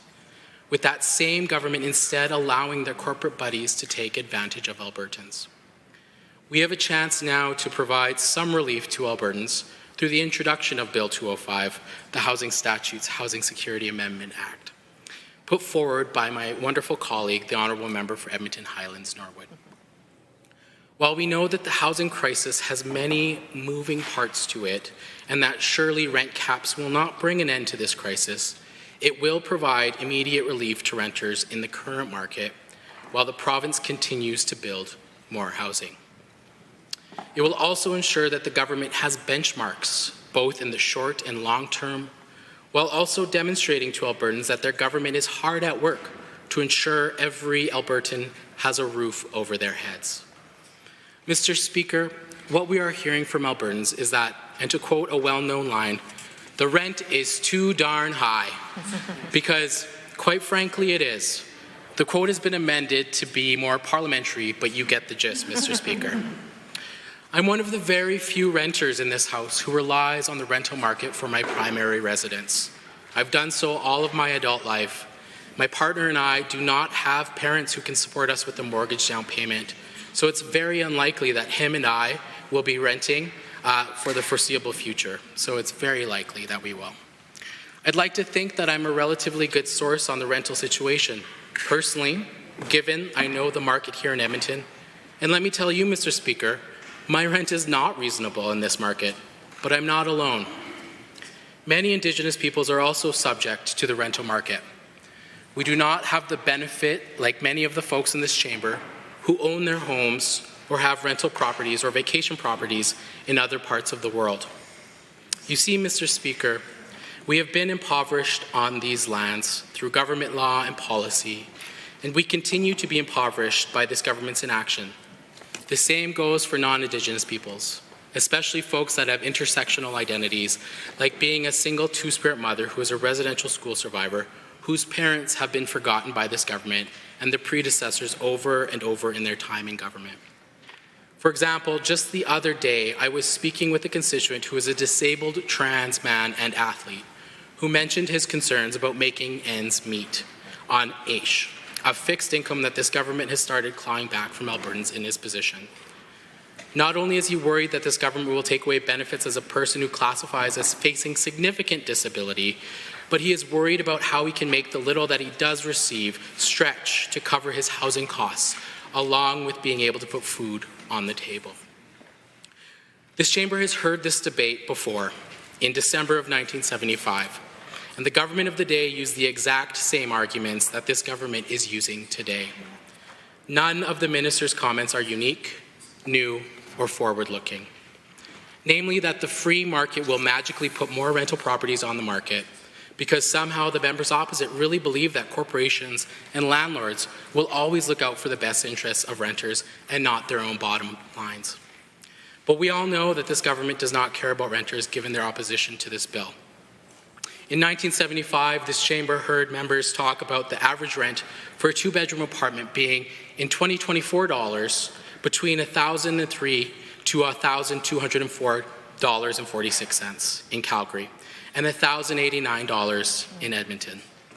According to the Bank of Canada's inflation calculator, the average minimum wage in Alberta at the time, again in 2024 dollars, was $14.34.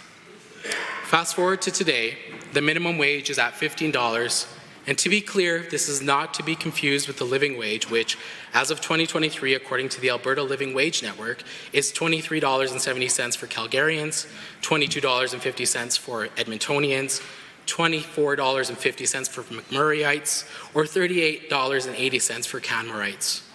For the benefit of the members who might not know what this term means, the Alberta Living Wage Network has defined this term as, quote, the hourly wage a worker needs to earn to cover their basic expenses and have a modest standard of living once government transfers have been added and taxes have been subtracted, end quote.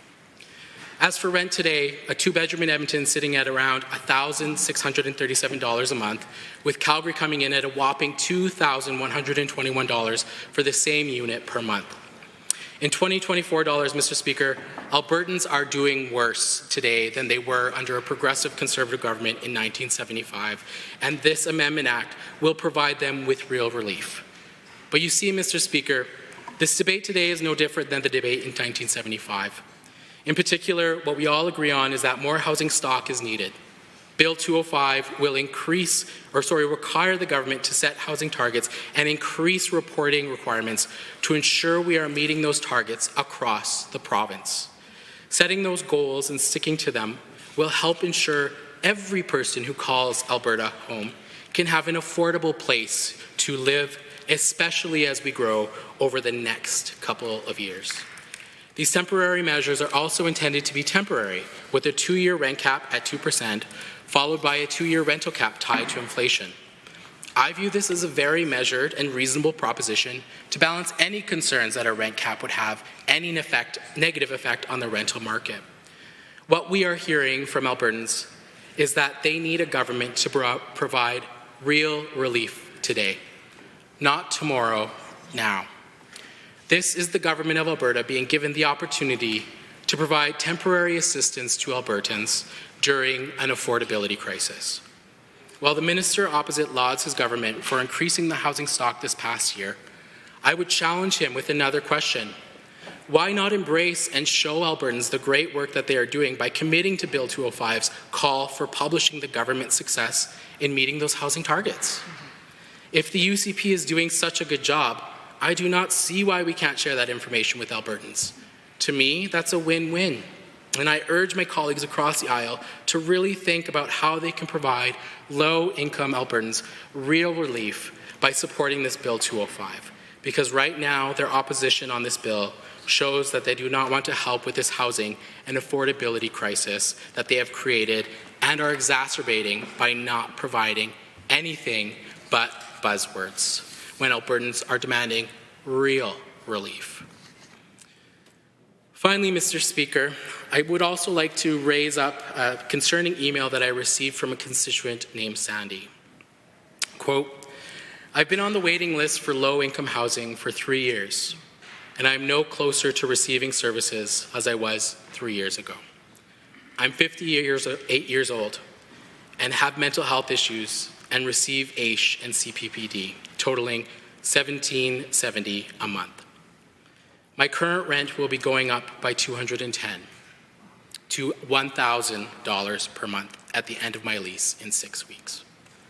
Current market pricing is around $1,000 for a bachelor suite, so thought I would look at near market housing, but found out I don't qualify because I don't make enough money. So where do I go? My biggest fear is homelessness, and it looks like I'm heading that way very soon. Why are rents able to soar without check in our province? I feel so transparent and unimportant in the world that I live in. I did not want to end up with mental illness. I just didn't stand a chance. And now I feel like I no longer stand a chance. Mr. Speaker, Sandy is not alone in her plea for help. We should stand united to help all Albertans. Thank you. Minister for Service Alberta and Red Tape Reduction. Thank you, Mr. Speaker. Bill 205, you're going to hear me refer to this, Mr. Speaker, as the Bill of Unintended Consequences by the Caucus of Unintended Consequences. And I just want to lay the groundwork for Bill 205 because the NDP history in this province is littered with unintended consequences, starting from the carbon tax. The carbon tax that made everything more expensive for Albertans. The rushed transition out of coal. There was an orderly transition from coal to natural gas that was planned by the federal government, Mr. Speaker, and the NDP had to rush it. And in rushing it, they sentenced every Albertan to higher electricity rates. Shame. The balancing pool, as you recall, they cancelled the PPAs of the balancing pool. They forgot to read the fine print, and they cost Albertans another further $1.8 billion, further raising the cost of electricity in this province and sentencing Albertans to higher electricity rates. Mr. Speaker, the caucus of unintended consequences, the same caucus that is $600,000 in debt and floundering in the polls, is now putting forward Bill 205. And Bill 205 is going to be more unintended consequences, Mr. Speaker. Let me tell you about them. I'd like to bring some insight here, and specifically why rent controls aren't the solution to our housing issues in Alberta. We know they aren't the solution because they've been tried, Mr. Speaker, and they didn't work. Back in the 1970s, Premier Lougheed brought in some rent controls that did limit rent increases. Those rent controls were phased out in the early 80s, and it was a good thing too because, Mr. Speaker, they were proven harmful to the rental market and renters. Construction of rental properties dropped, vacancy rates decreased, and fewer units were available for rent. In other words, rent controls didn't work then, and they're not going to work now. They did not solve the problem of making rental housing more affordable or more available. Instead, they created more problems for the rental marketplace. And just in case you're thinking, well, that was the 1970s, this is now, I would say consider Sweden, Mr. Speaker. Mr. Speaker, Sweden is well known for its modular furniture, but good luck in finding an apartment to put that modular furniture. According to an article by the Austrian Economics Center published about 4 years ago, rent control in Sweden has failed. Sweden introduced its rent control system in the early 1940s as a wartime measure. Rents are based on the apartment's utility value, as prescribed by legislation, which says the rent should be reasonable or not significantly higher than rents paid for comparable apartments. Rents are collectively negotiated by representatives of the tenants and the landlords. Yes, that's kept rents relatively flat, but at a massive cost, Mr. Speaker. It's completely decimated supply to the point that in Stockholm, for example, there's an estimated shortfall of more than 25,000 apartments. The average wait time for a rental apartment in Stockholm is more than 11 years. And for more heavily subsidized apartments, it's up to 30 years, Mr. Speaker. Yes, that's right. It can take 11 years to get into a rent-controlled apartment or more. Another article written early this year in The Hub speaks of the experience of a Swedish man who waited 14 years for an apartment. Mr. Speaker, this is what happens when government inserts itself too far into the rental market. Now, if we were to proceed with Bill 205, this would become the experience in here. They would go from the caucus of unintended consequences to the caucus of vinyl temporary housing, because that would be available on the market, Mr. Speaker. Now, here in Canada, other provinces and territories have widely different sets of rules for rent regulation to respond to their unique and diverse rental markets. And many provinces with rent controls are still experiencing issues with housing affordability. In Alberta, our Residential Tenancy Act strikes a balance between fostering a healthy rental market and ensuring adequate rental home availability across Alberta. For example, the Act places no limits on how much rent a landlord may charge, but a landlord may only increase rent every 365 days, either from the date of the last increase or the date that the tenant moves in, whichever is later. Under the Residential Tenancy Act, there are also rules landlords must follow to provide tenants with notice of rent increases, so that tenants have enough time to find another place to live if they can't or won't pay the increased rent. For a month-to-month tenancy, that notice period is 3 months and in writing. For fixed or yearly leases, the rent can't be increased during that term. But there is also no legislated notice period for rent increases between fixed-term tenancies, nor is there any requirement to renew a fixed-term tenancy. This allows for freedom of negotiation on the terms of a new mutually beneficial agreement that suits both the landlord as well as the tenant. There's the key word, Mr. Speaker: freedom. Mr. Speaker, this system works better than anything out there because it allows for freedom of the marketplace. It ensures that landlords and rental companies have incentive to enter or remain in the marketplace. It keeps them in the business of housing Albertans. It motivates them to build more properties and rent out to more people. That, Mr. Speaker, is the marketplace in action, and that's what we want to continue to foster here in Alberta. I'll leave you with one more point, Mr. Speaker, and it's about the irony of Bill 205. It's ironic that the opposition members would introduce a bill for rent controls when, as we know, they had a chance to do so as government. If they believe so much in rent controls and their effectiveness, why didn't they amend the Residential Tenancy Act when they had the chance? The legislation was right there, sitting right there in front of them for their entire mandate, and they chose not to do it, Mr. Speaker. Why didn't they go out and consult with housing stakeholders and make changes to the Residential Tenancies Act to bring in more rent control? We all know the answer to that, Mr. Speaker. It's because they knew then, and they probably know even more now, that rent control doesn't work. Rent control hurts. That's why they didn't amend the Act when they were in government, Mr. Speaker, and that's why we can't amend it now. We know what they knew. Rent control doesn't work. Mr. Speaker, I urge everybody to vote against Bill 205. The member from Calgary-Curry is risen to speak. Thank you very much, Mr. Speaker. It's my pleasure to stand and speak in regards to Private Members Bill 205, the Housing Security Act.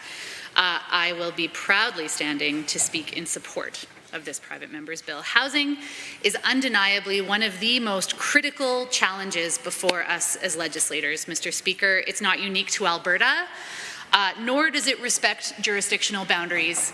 This is an issue, Mr. Speaker, that needs all hands on deck. For something that has been identified as a human right, we sure live in a system that leaves housing up to the invisible hand. And that doesn't float for me, and I don't think it should fly for Albertans either. And I look forward to talking about the reasons why. Now, I find it, right off the top, I find it interesting that the members opposite, I think, have actually confirmed a few cases that we've been making on this side of the chambers in support of Bill 205. First, a member just a few minutes earlier spoke to the negative impact of market interventions in rents in the absence of new builds. But, Mr. Speaker, we're not suggesting new builds stop. In fact, we all know that private members' bill can't have cash associated with them. The only folks who can are the members opposite. And time again, we've heard about the kinds of investments that they have committed to make in Alberta. We're not suggesting those stop. In fact, we want them to pick up the pace. We need that to be accelerated. And so we need both, Mr. Speaker. We need all jurisdictions and we need all options on the table. Further, the member opposite just shared a citation from a report that analyzed Alberta's rental interventions in the 70s, and that indeed it did become implemented in 1976, and then by the early 80s it was removed. But in that very same report, Mr. Speaker, there is a reference to the fact that the negative impacts of this policy are actually negated, if not nil, if there is a short period of time in which this actual intervention is implemented. Once again, that is exactly what Bill 205 does. And so that's what it offers, a temporary solution to bring some immediate relief with a clear exit date. 4 years, Mr. Speaker. And so I wonder about whether or not this government wants to be the one at the helm when Albertans just gave up trying, when they gave up having some faith and some hope in home ownership, when they gave up on thinking that maybe they'd be able to move out from their parents' basement. Mr. Speaker, I have a teen and a preteen. I love them more than anything in this world, but I do eventually hope that they leave. I want them to forge their own path, to find independence, and perhaps to pick up a vacuum from time to time. Love them dearly, but this is, of course, a really important right for young adults to be able to leave their home and to forge out on their own. And we are taking that away from them as a result of this housing crisis that we currently find ourselves in. And it's indicative of something bigger, Mr. Speaker. We love, the members opposite love to allude to the forces of the market. But there's something insidious that is happening in our market where these symbols of success, these symbols of the middle class are becoming increasingly less available to people. And so we as government have a responsibility to look at that and to consider what it is that we can actually do. Mr. Speaker, there are a frightening number of people who cannot ever hope for home ownership and who, on the opposite end, in fact, are looking at homelessness. 115,000 people in Calgary, that's across 44,000 households, are on the brink of losing their homes. And homelessness is not just the people that we see sleeping rough downtown. They are sleeping in their cars, in parking lots. They are couch surfing. They have no fixed address. They have no certainty. And the strain is adding up. And we have got to provide some immediate relief. It's not the only solution, nor is it a long-term solution. It is a short and a medium-term solution that we owe it to our constituents. Which brings me back to Bill 205. A temporary measure, again for 4 years, that will put a limit on how much rent can be increased. 2% for 2 years, and then nothing greater than the rate of inflation for another 2 years. I think of the nearly 100 constituents, Mr. Speaker, who have reached out to my office as a result of sudden rent increases of 30, 40, or 50%. We're talking about $500 or more. Who amongst us can handle that? It is absolutely an unfair thing to ask of a person when they have nowhere else to go and when we have already established that housing is a human right. I think of a dear constituent in her 70s facing a 33% increase to her rent and feeling like there was nowhere to turn. She didn't want to leave her apartment that she'd been in for so many years. We've just been talking about the importance of providing stability and predictability for seniors in the life leases conversation, and yet here we are with people oftentimes on fixed income coming to our doors, coming to our offices and saying, I have nothing else I can give. There's no more money to give. What am I supposed to do? And I cannot abide by just saying, them's the breaks. Bill 205 is offering something tangible. It is offering a real solution for temporary relief so that those people don't need to worry with anxiety and stress about where they're going to go next month. 50%, Mr. Speaker, who amongst us can handle that kind of an increase to our living expenses? There were no protections for my constituent, and I am absolutely positive that each and every one of us in this chamber has constituents just like her, who are panicking. And I'm absolutely positive, Mr. Speaker, that every single member in these chambers would rise to the occasion and to do all that we can to support people, because that's why we're here. We might have different ways of getting there, Mr. Speaker, but we all, at the end of the day, wake up making sure that we don't have to turn people out into the cold. And that is exactly what's happening in the absence of this kind of legislation. I know the cases to be made against rent controls, Mr. Speaker. I know the arguments by economists and academics and businesses and landlords, but I'm a politician. We all are. And indeed, my responsibility is to hear all of those groups, but it is also a responsibility to my constituents, and that is the responsibility that, that comes before all else.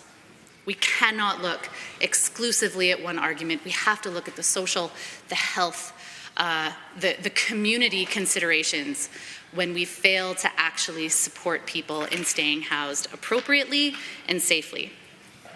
So let's look at a few of the most commonly referenced reasons why people argue against a policy like Bill 205. One is that they claim to distort the markets, and that's always bad. But the problem with this argument is that it completely simplifies the many and varied economic factors that influence investment decisions. Real estate investments remain profitable as demand for housing is constantly growing, and demand is higher than ever before. To put limitations on builds exclusively because of these small constraints, I'm just not convinced when it comes to the housing market as complex and as challenging as it currently is. People might refer to old examples of rent controls that had no timeline or predictability. Again, Bill 205 provides a timeline. It provides predictability, Mr. Speaker. And lastly, the members opposite may argue that Bill 205 will quash housing supply.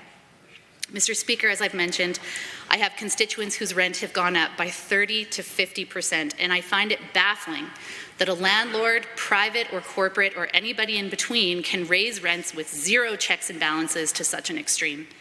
There is no doubt that costs have climbed, but 50%? Tenants are being charged what the market will allow. And where there is no ceiling in sight, what will we do as legislators, to prevent people from being evicted into houselessness or sleeping in a van or couch surfing? Because to be clear, homelessness is not just the visible rough sleeper. It's the person with no fixed address, no stability, and no certainty. And we have got to do better by those folks. And so on top of inflation and the rising cost of groceries and utilities and gas, in the absence of a tax break that this government promised in the last election, people are stressed to the max, Mr. Speaker, and I really don't blame them.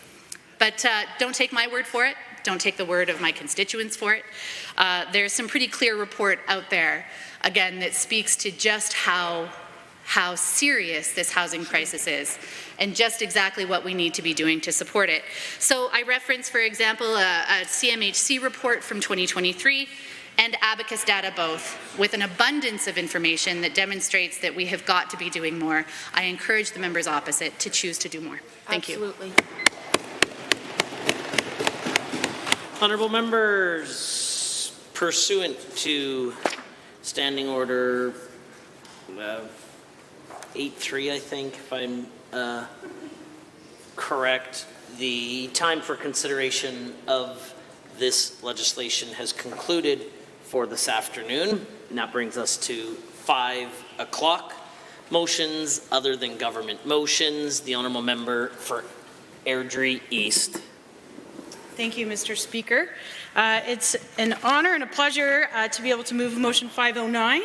It reads as such: be it resolved that the Legislative Assembly urge the Lieutenant Governor and Council to, in accordance with Section 26 of the Adjudicator Act, refer to the Court of Appeal of Alberta the question of whether the Federal Greenhouse Gas Pollution Pricing Act remains constitutional in light of the Federal Governor and Council's recent exemption of only one type of carbon-based fuel, home heating oil, from the legislation's application, resulting in an inequitable and disproportionate application of the legislation in different regions of the country, making indefensible the argument that it is a law made to address a national concern as a valid exercise of Parliament's peace, order, and good government lawmaking power under Section 91 of the Constitution Act 1867. Mr. Speaker, I think the motion is fairly straightforward, and I think many Albertans would agree. I stand before you here today to address this issue that disproportionately affects Alberta families and calls into question the very notion of fairness and equity for all Canadians, really. Motion 509 calls upon the esteemed Assembly to urge the Lieutenant Governor and Council to refer to the Alberta Court of Appeal the constitutionality of the unjust Federal Greenhouse Gas Pollution Pricing Act. This short-sighted act, purportedly created to address carbon emissions, has taken an utterly sad, expected turn and now works to specifically target hardworking Albertans.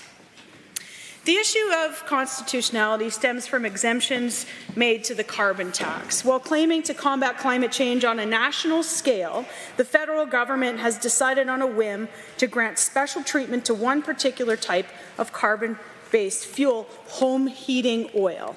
This exemption directly affects Albertans, many of whom rely on lower carbon emitting alternatives, such as natural gas found here locally at home, for heating their homes. Because of this exemption, Albertans are unfairly burdened with the full unyielding weight of the carbon tax, while others enjoy a discount, despite using a higher emission heating fuel for their home. This targeted disparity breaks down the very foundation of equity and fairness upon which our great nation should operate. The ramifications of this unequitable application of the carbon tax extend much farther beyond mere economic concerns. For the average Albertan already grappling with the soaring cost of living, this unjust taxation just compounds the financial strains that we are all experiencing. As the carbon tax continues to rise, most recently with the astounding 23% hike on April 1st, which is no joke, hardworking families are forced to divert more of their hard-earned wages towards padding the federal government's pockets. This is particularly egregious when considering that Alberta is already making significant strides towards reducing carbon emissions. This unequal, unfair, unjust impact of the carbon tax on our province not only penalizes responsible behaviour, but also threatens the livelihoods of countless Albertans that are just struggling with this unending inflation crisis. All of this headache just because Trudeau chose to exempt one type of home heating from the carbon tax. Motion 509 takes a critical step towards rectifying the injustice of this tax by calling for a thorough examination of the Federal Greenhouse Gas Pollution Pricing Act's constitutionality by urging the Lieutenant Governor and Council to refer this matter to the Alberta Court of Appeal. The Alberta government seeks to challenge the very legality of an act that discriminates against our great province. This motion is not about seeking preferential treatment for Alberta. It's not. It's rather, in its simplest form, and a simple principle of equality which is woven throughout our nation's constitution. It is about holding the federal government accountable for its targeted, and no question about that, unprecedented actions against Alberta and ensuring that all Canadians are treated equally under Canadian law. Alberta's commitment to environmental stewardship is not just a promise. Our commitment is backed by real action and a concrete roadmap for the future. We are on track to achieve carbon neutrality by 2050, thanks to the technological advances and strategic investments in carbon capture and reduction initiatives. However, the federal government's decision to impose a heavy carbon tax with selective exemptions directly chips away at our progress, diminishing the significance of others. It is a slap in the face to a province that's worked tirelessly to balance economic prosperity with environmental stewardship. Alberta is the leader, make no mistake. We absolutely refuse to be penalized for our dedication to innovation and sustainability. This unfair tax must come to an end. If this government succeeds in challenging the constitutionality of the federal carbon tax, we would not only be fulfilling our mandate to lessen the burden tax on Albertans, or the carbon tax on Albertans, but also protecting our province's autonomy from federal overreach, which is very important. This tax, which greedily pilfers an average of over $900 from Alberta families annually, even after the so-called rebates, which some of you received today, which cut short of achieving any kind of relief in your home. This is $900 plus that could go to groceries, could go to rent, but it just vanishes from the pockets of Alberta families without a trace.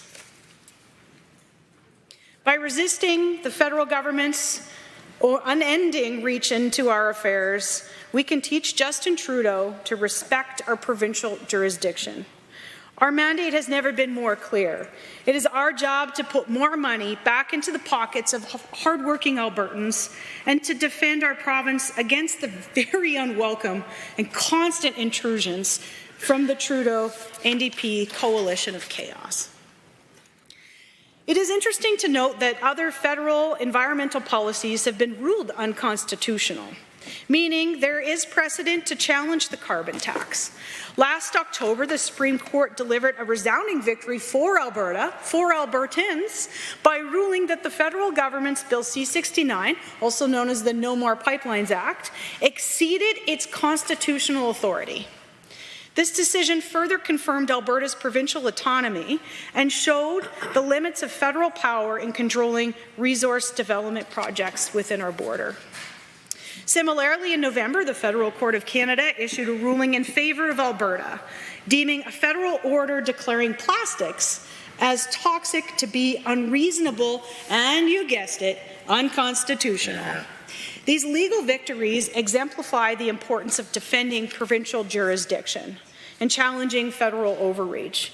Just as we have successfully fought back against unconstitutional environmental policies in the past for Alberta and for Albertans, so too shall we continue to resist this imposed carbon tax brought on by the federal government. It is causing so much harm to Alberta families and Canadians in general. Motion 509 is not merely about challenging the constitutionality of the federal carbon tax.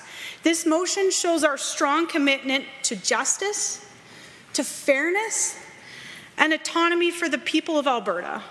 We refuse to be treated as second-class citizens in our own country. We are unfairly subjected to unjust taxation and inconsistent exemptions that favour Canadians in other parts of the country. This motion is a wake-up call for all Albertans to unite in defence of our constitutional rights and freedoms. Let us stand together and demand an end to this backwards, haphazard, and unconstitutional tax. Thank you, Mr. Speaker. The honourable member for Calgary Glenmore has risen. Mr. Speaker, today we debate Motion 509, an absurd motion that wants Alberta to go back to court on the Federal Greenhouse Gas Pollution Pricing Act, or the GGPPA. I'd like to remind the UCP government to review the ruling from the Supreme Court of Canada, precisely reference RE, Impact Assessment Act 2023, SCC 23. Alberta would face a challenge in court because this act has been deemed constitutional already, and the home heating oil exemption is temporary. The federal government can remove it anytime.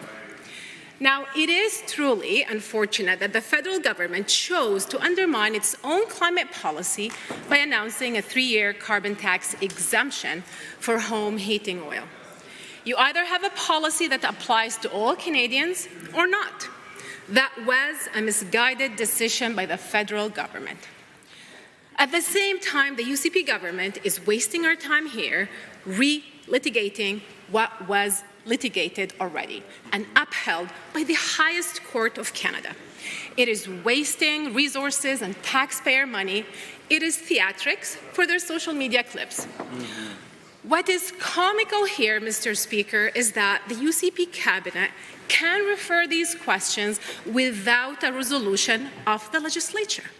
Section 26 of the Judicature Act actually says the Lieutenant Governor in Council may refer to the Court of Appeal for hearing or consideration any matter the Lieutenant Governor in Council thinks fit to refer, and the Court of Appeal shall hear or consider the matter that is referred. Section 26 is broad and has prescriptive power. This motion is not needed. So why is the UCP pulling this political stunt at the legislature today, wasting Albertan taxpayer money? Most importantly, has the government actually sought legal input on this adventure?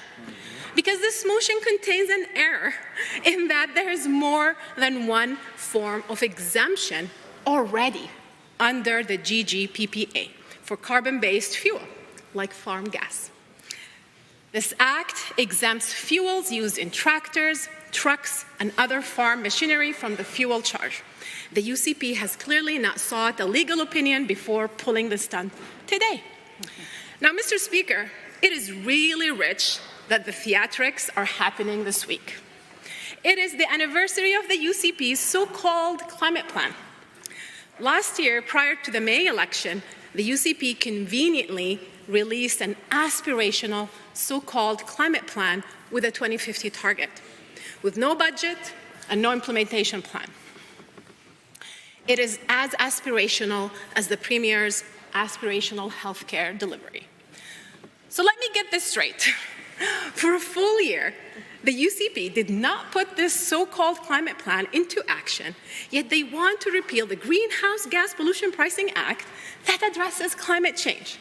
In fact, they sabotaged one of Alberta's advantages with their ill-conceived moratorium on renewables. How fitting, Mr. Speaker.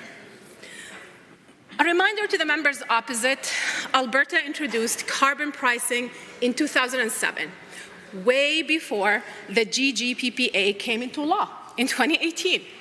In 2007, Alberta was the first jurisdiction to introduce carbon pricing for industry, the main mechanism to reduce emissions from heavy emitters, now managed through the Technology Innovation and Emissions Reduction Regulation, TIER.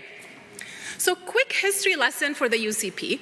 Prior to the formation of TIER, former Premier Stelmach brought in the specified gas emitters regulation and then sat on it for 8 years until the Alberta NDP government did the hard work of consulting with industry, public, and experts to modernize it into the TIER system.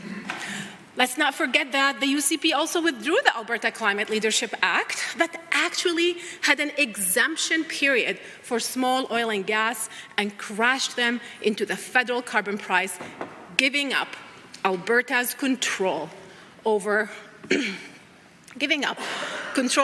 carbon pricing policy and the revenue that comes with it.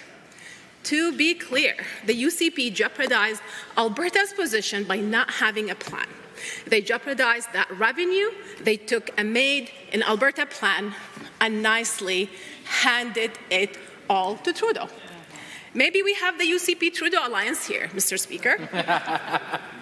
Mr. Speaker, I know this is news to the UCP caucus, but the UCP government increased the industrial carbon price to $170 per ton by 2030 to match the federal government. This is the UCP's carbon pricing policy. In fact, it is time to provide more clarity around here, beyond 2030, to add investment certainty to our oil and gas sector and other heavy industries. The UCP needs to provide investment certainty. But, Mr. Speaker, we know that none of this is the UCP priority. Some of the TIA revenue is spent on the UCP's energy war room and general revenue. Then we learned that the supplementary supply debate from the economic recovery support will also fund the UCP's energy war room. That's two ministries funding the useless and unaccountable energy war room. That's two ministries funding propaganda instead of delivering on a serious climate plan. That's two ministries wasting taxpayer money and industry-driven revenue instead of incentivizing technologies and attracting low-carbon investments. Mr. Speaker, this government complains a lot without proposing solutions.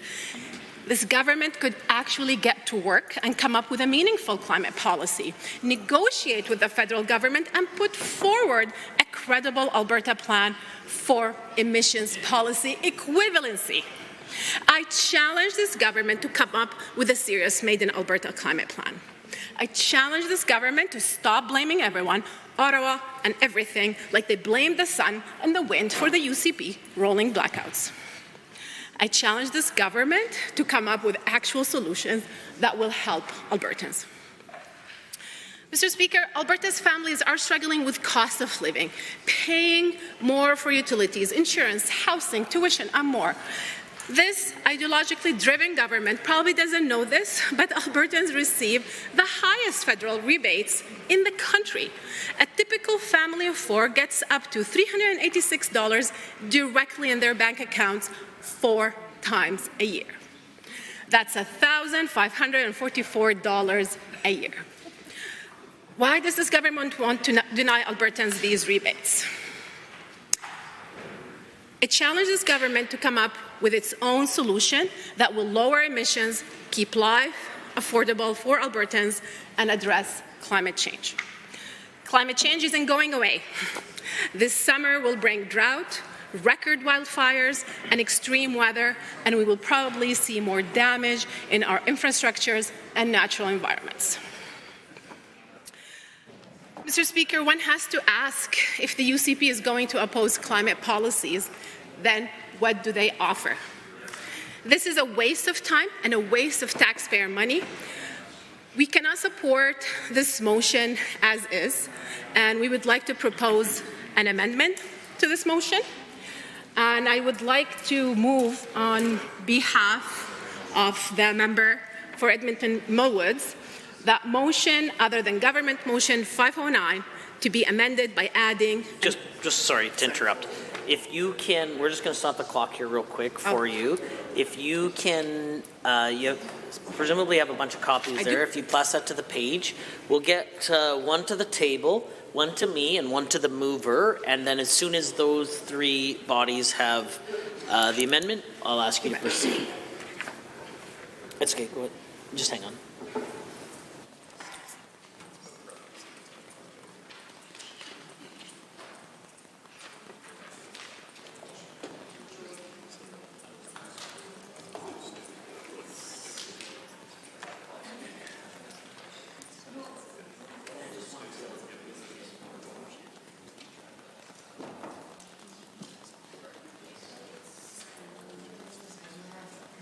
Honourable members, pursuant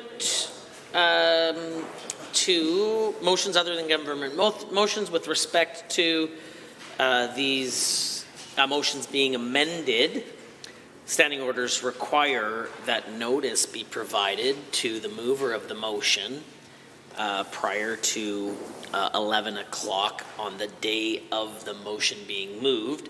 I looked to the honourable member for Airdrie East for confirmation that did happen. I have received confirmation. So, honourable members, this will be amendment, referred to amendment as A1. The honourable member for Calgary Glenmore. Thank you, Mr. Speaker. So I'd like to move on behalf of the member for Edmonton Millwoods that motion other than government motion 509 to be amended by adding, and only after the Attorney General presents to the Assembly an opinion on the likelihood of success in relitigating the constitutionality of Federal Greenhouse Gas Pollution Pricing Act, immediately after be it resolved that the Legislative Assembly urge the Lieutenant Governor in Council to, in accordance with Section 26 of the Judicature Act. Can continue. 45 seconds remaining if you want. You are also happy to conclude your remark. I'll conclude it. So, in conclusion, clearly this UCP government is neither serious about addressing climate change nor attracting low-carbon investments by putting tier revenue into the war room and not coming up with real policies on climate, and attracting low-carbon investment nor preparing Alberta for the future. So it is very disappointing, and we cannot support this motion as is. And I would like to end with that. The Honourable the Minister of Justice has risen. Thank you very much, Mr. Speaker. I'm pleased to speak to the amendment that we just received from the Honourable Opposition Member to Motion 509. First, Mr. Speaker, I want to take this opportunity to commend the member from Airdrie East on her proposed Motion 509. I know her constituents are particularly proud of all of the work she is doing, as are all of the members on this side of the House, and the work that you have done, Honourable Member, in representing their best interests is truly noteworthy. As for the amendment from the MLA for Edmonton Millwoods, Mr. Speaker, frankly, the amendment is absurd. The amendment suggests that the opposition members will support Motion 509 only after the Attorney General presents to the Assembly an opinion on the likelihood of success in relitigating the constitutionality of the Federal Greenhouse Gas Pollution Pricing Act. It suggests, Mr. Speaker, that the NDP actually have the slightest bit of interest in pursuing litigation to defend this province's constitutional jurisdiction and the best interest of Albertans.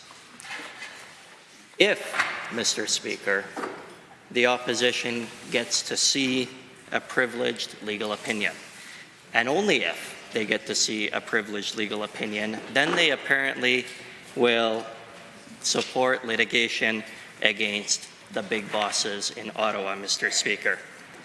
And yet, the speaker before me and the one before her, Mr. Speaker, spent their full 10-minute period of time disparaging the efforts of this government in defending Albertans in court all across the country in the various interventions and the various cases that we've advanced, Mr. Speaker.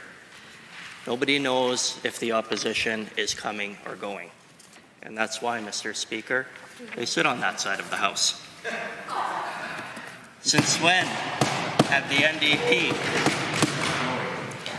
exactly, Mr. Speaker, have the NDP ever cared about litigating to protect Alberta from federal overreach? Let's compare track records, shall we? This government immediately saw the fundamental and inescapable deficiencies in the Impact Assessment Act, the No More Pipelines bill, and took the federal government to court.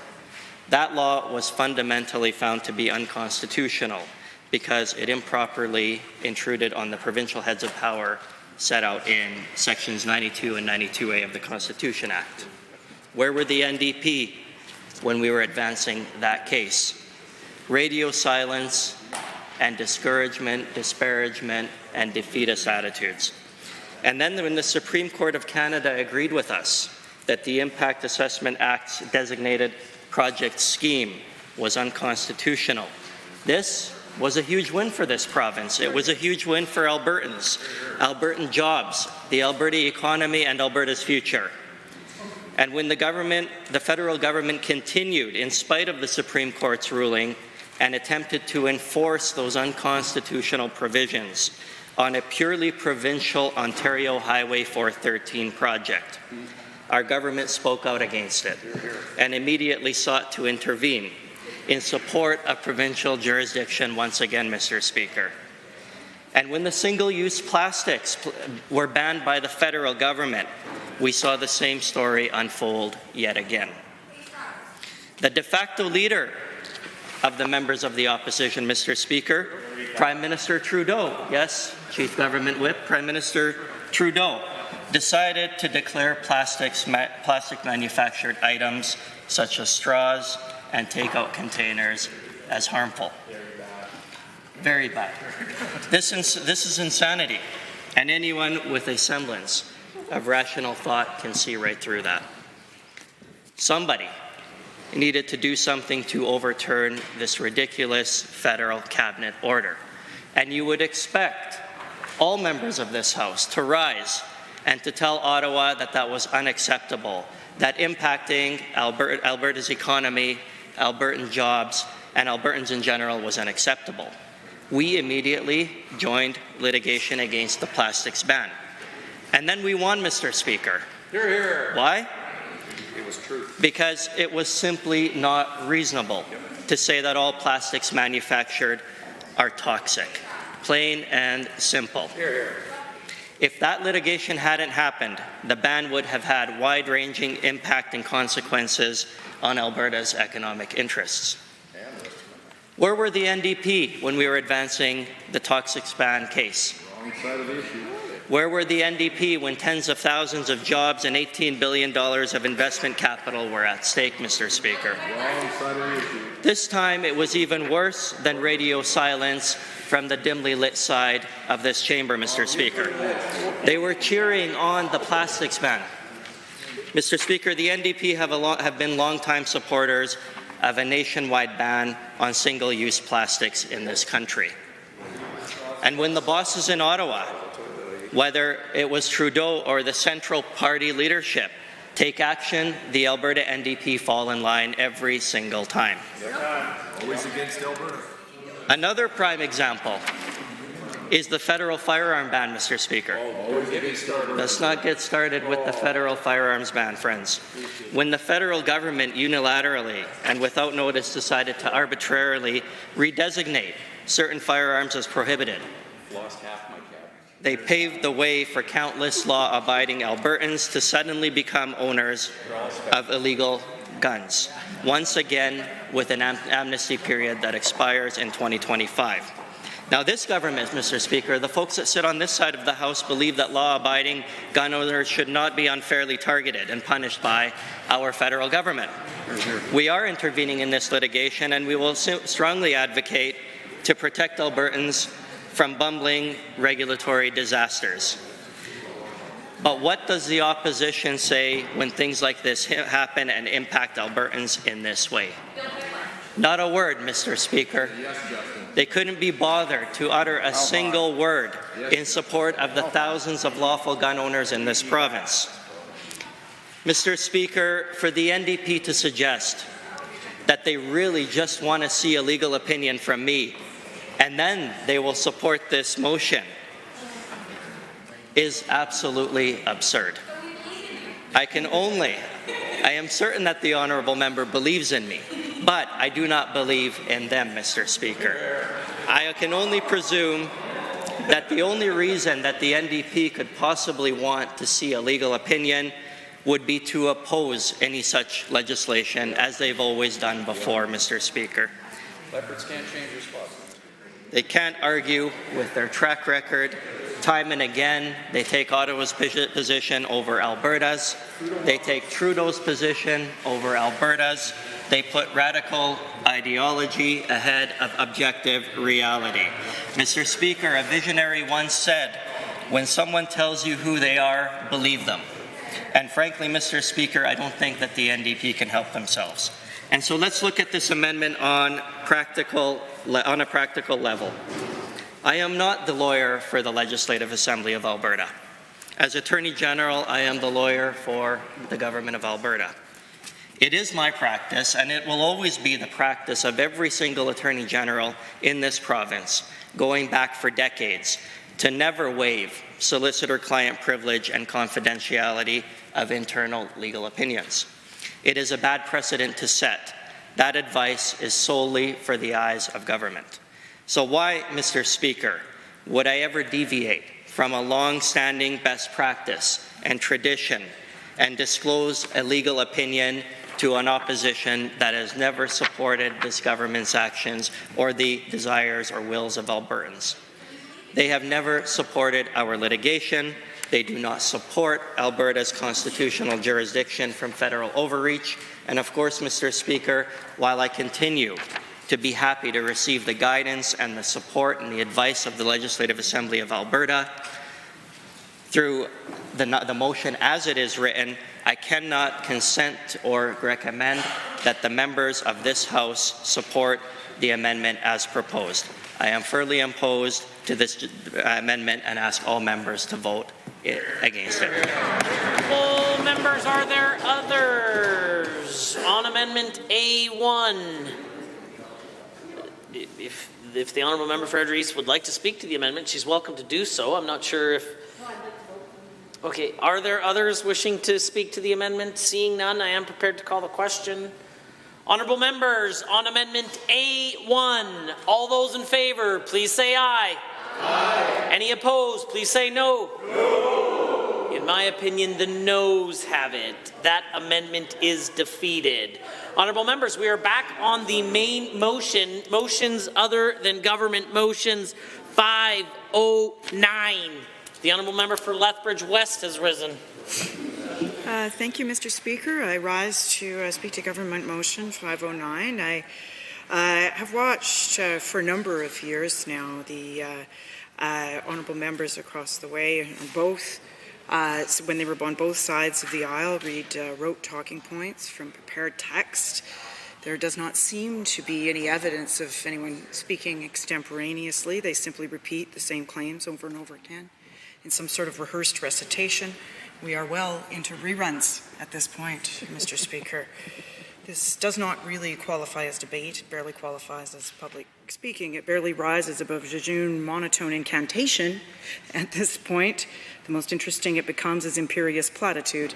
It is agita for endless politics of grievance.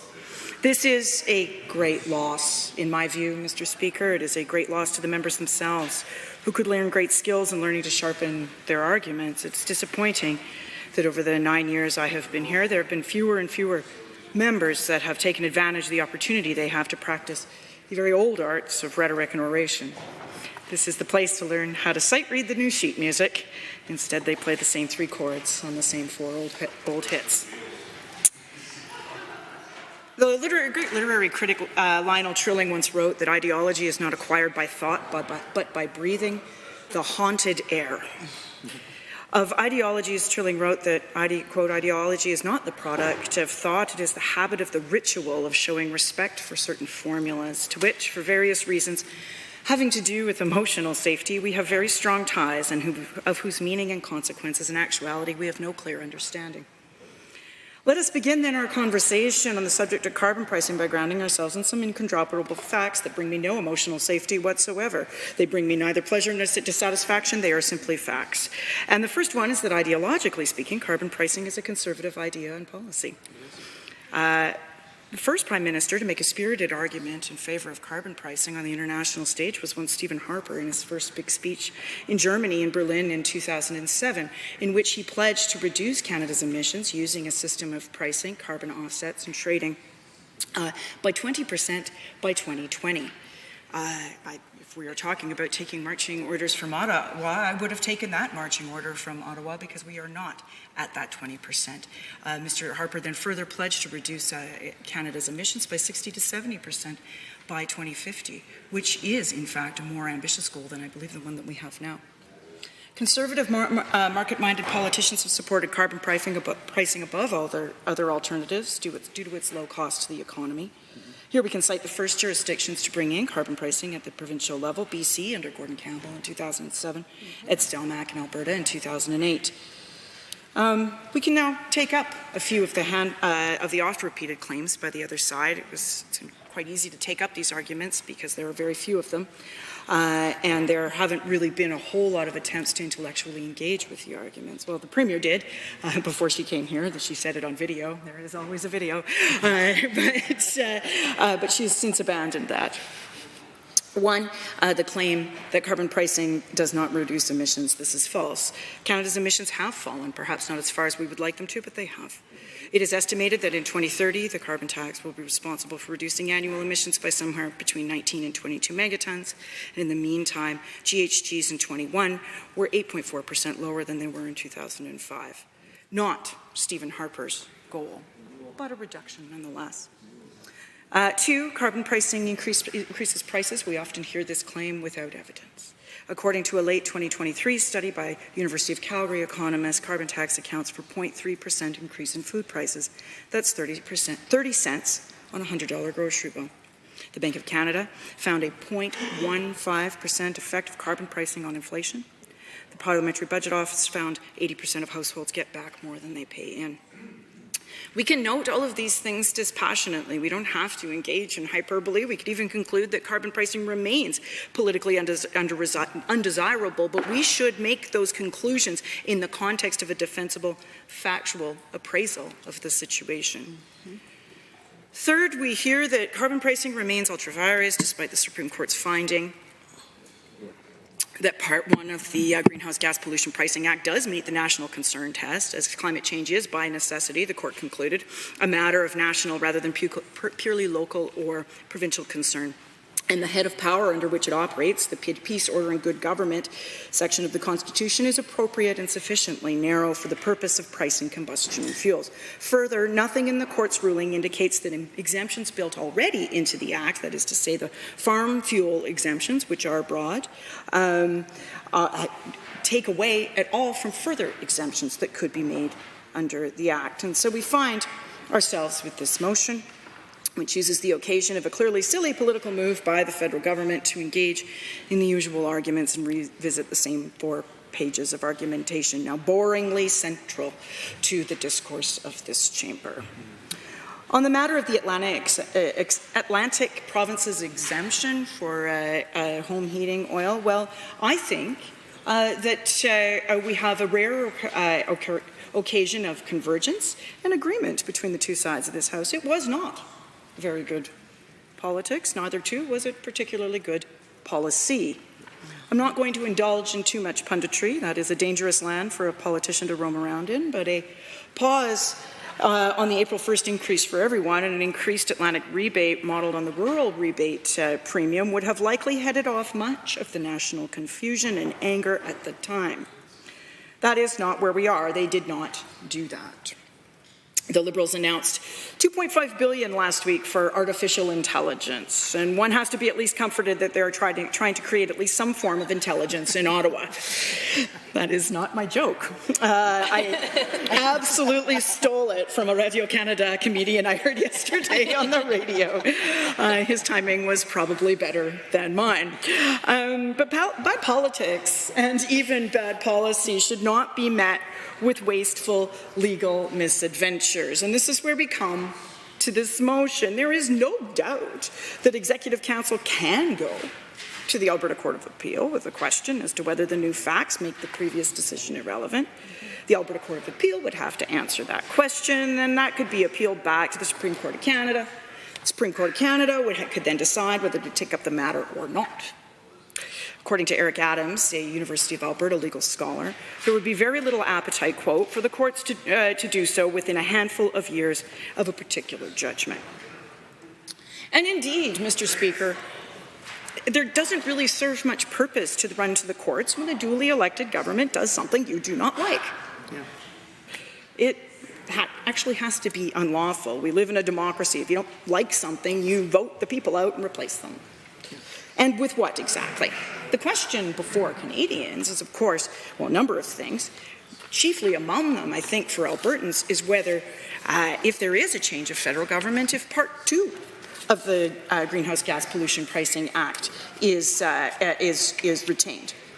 Are we repealing the whole thing, necessitating contracts for difference being negotiated as we speak in order to guard against the political risk to the balance sheets of industry posed by a Poilievre government? He hasn't said. It will be up to Canadians to press him for answers on those questions. That is how democracy works. This UCP government is far too quick to pick fights and waste money. As they say, there's an old legal saying that if you don't have the fact, you argue the law, and if you don't have either, then you pound the table.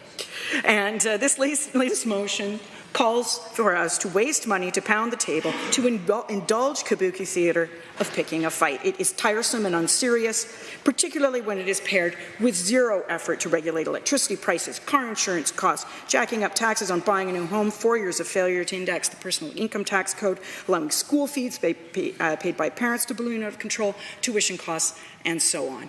And it is for that reason that I will be opposing this motion. Thank you very much, Mr. Speaker. Are there others? The Honourable Member for Cypress, Medicine Hat. Thank you, Mr. Speaker. I rise today to participate in an important aspect of our democratic process, the chance to debate and discuss policy, to represent our constituents and do what's best in their interest. Mr. Speaker, I've waited in this House for a year for the opposition to vote against the NDP mothership in Ottawa. I just didn't expect it was going to come on this bill, or this motion, I should say. And today's Globe and Mail article, the carbon tax is almost dead, and the NDP leaders are helping to kill it. I just didn't think they were going to vote against the mothership on this. You see, Mr. Speaker, the carbon tax has never been in the best interest of my constituents, of the charming constituency of Cypress Medicine Hat. And yet, it seems to be a bad joke that goes on repeat. On April 1st, the NDP Liberal Coalition increased the carbon tax once again, this time by 23%. Now the fourth increase to date. The disastrous fiscal irresponsibility of the eco-radical policies of the NDP Liberal Coalition has been hurting and dividing our country now. And it started here in 2015, when the failed NDP Alberta government brought in Canada's first carbon tax, something they did not campaign on. Mr. Speaker, unchecked and out-of-control spending from the federal government has caused inflation to skyrocket and made worse by compounding impacts of the carbon tax, a nonsense wealth grab that does not affect all Albertans or Canadians equally. I know my constituents in Cypress Medicine Hat have been sharing their worries about the affordability crisis, and Albertans everywhere are feeling the same effects caused by the ballooning costs of everything due to the carbon tax. And all Trudeau does is blame someone, anyone but himself, and then goes on yet another vacation, Mr. Speaker. 70% of Canadians, 7 premiers, including our own, have stood up to the federal government and opposed the carbon tax hike. It's a strong message, and it comes from all sides of the political spectrum. Yet Justin Trudeau isn't listening. The Prime Minister is refusing to meet with the premiers because, and I quote, he's already met with them on this topic. This meeting happened in 2016, Mr. Speaker. It's now 2024, and none of the premiers that were at that meeting are still in office. This is an unacceptable affront to the democratic values that have held our country together for 2 centuries and for which our country was founded on to protect. Instead of listening to the voice of 70% of the people and the leaders of, 70% of the leaders from across the country, this Prime Minister, Justin Trudeau, is acting like a petty child and refuses to listen to any opinion that disagrees with his own or his ideology of his globalist cronies. Mr. Speaker, we're asking for is constitutional boundaries. But right now, the federal government is acting like that's too much of an ask. Logically looking at this, it's clear to everyone that the carbon tax achieves nothing but higher costs. It doesn't reduce emissions. Just this year, the Parliamentary Budget Office expects that the carbon tax will cost Alberta families over $900 more, far and above and beyond the rebates they will get back. Another point of concern is that it disproportionately affects the application of the carbon tax across Canada. The equal impact to all Canadians was one of the cited reasons for upholding the tax when it was previously challenged when it reached the Supreme Court. The recent decision to give Atlantic Canada a cut on the carbon tax for home heating oil undermines the argument by the federal government that the carbon tax is a law made to address a national concern as a valid exercise of Parliament's peace, order, and good government's lawmaking powers under Section 91 of the Constitutional Act of 1867. Justin Trudeau has been playing politics with affordability and Albertans' quality of life for far too long. If this really was about the environment, then the federal government should be following what Alberta has been doing here. We've made significant progress in emissions reductions without compromising jobs or hurting industries that have created so much wealth and prosperity across our country. This was done with technology, not taxation. I'll say that again, technology, not taxation. And this is even something that our U.S. partners to the south have been looking to Alberta to follow suit with our approach. We're working towards carbon neutrality by 2050 through technology and investments, including through our technology innovations. This is not the first time that the federal government has punished hardworking Albertans through their policies. Last October, the Supreme Court sided with Alberta and ruled that the federal government's Bill 69 was unconstitutional. And again in November, the federal court sided that the No More Plastics ban was deemed unreasonable. Ever since the United Conservative government was elected in 2019, we've been calling on the NDP Liberal coalition to abandon their ridiculous carbon tax policies and ideology. Motion 509 serves as a critical step towards addressing the concerns raised by Canadians and Albertans regarding the Federal Greenhouse Gas Pollution Pricing Act. By urging a review of the constitutionality of this legislation, particularly in light of the recent home heating oil exemption, this motion aims to ensure fairness and equality in the implementation of carbon pricing from across the country, or question whether it's still valid. The scrutiny is essential to safeguarding the interest of Albertans and all Canadians. Motion 509 also provides an opportunity to reevaluate the effectiveness of the carbon tax in achieving what its intended goals are. By examining the effects of recent challenges, including the exemption of home heating oil, the federal government has to look at the valuable insight to the real-world implications of what the carbon tax measures actually achieve. They have to recognize that these policies are hurting Canadians first and foremost. And two, they will never achieve what their intended goal is, unless their intended goal is to make everything more expensive. With Motion 509, our government continues to call on the federal government to eliminate this tax and work with us as we develop and deploy clean technologies to reduce emissions and keep Canadians working. I also call on the members opposite to do what they should have done with our previous motion on this topic that aimed to scrap the carbon tax and side with Albertans and get this wealth redistribution scheme axed once and for all, to bring a real impact to affordability for all Albertans. Thank you, Mr. Speaker. Are there others? The honourable member for Red Deer South. Thank you, Mr. Speaker. I stand in support of Motion 509. Alberta should appeal the Greenhouse Gas Pollution Pricing Act to the Court of Appeal. And the carbon-loving NDP Trudeau lovers across the aisle should support this motion as well. Mr. Speaker, the Greenhouse Gas Pollution Pricing Act is a rotten law, Mr. Speaker, and rotten laws produce rotten results. Yep. The corrupt and rotten result here is that Trudeau decided to go vote buying and give special treatment to the Maritimes from their rotten law. Mr. Speaker, because this is a rotten law and Trudeau is a rotten politician, he is able to abuse the rotten law for his attempts for rotten boat buying. Will it work, Mr. Speaker?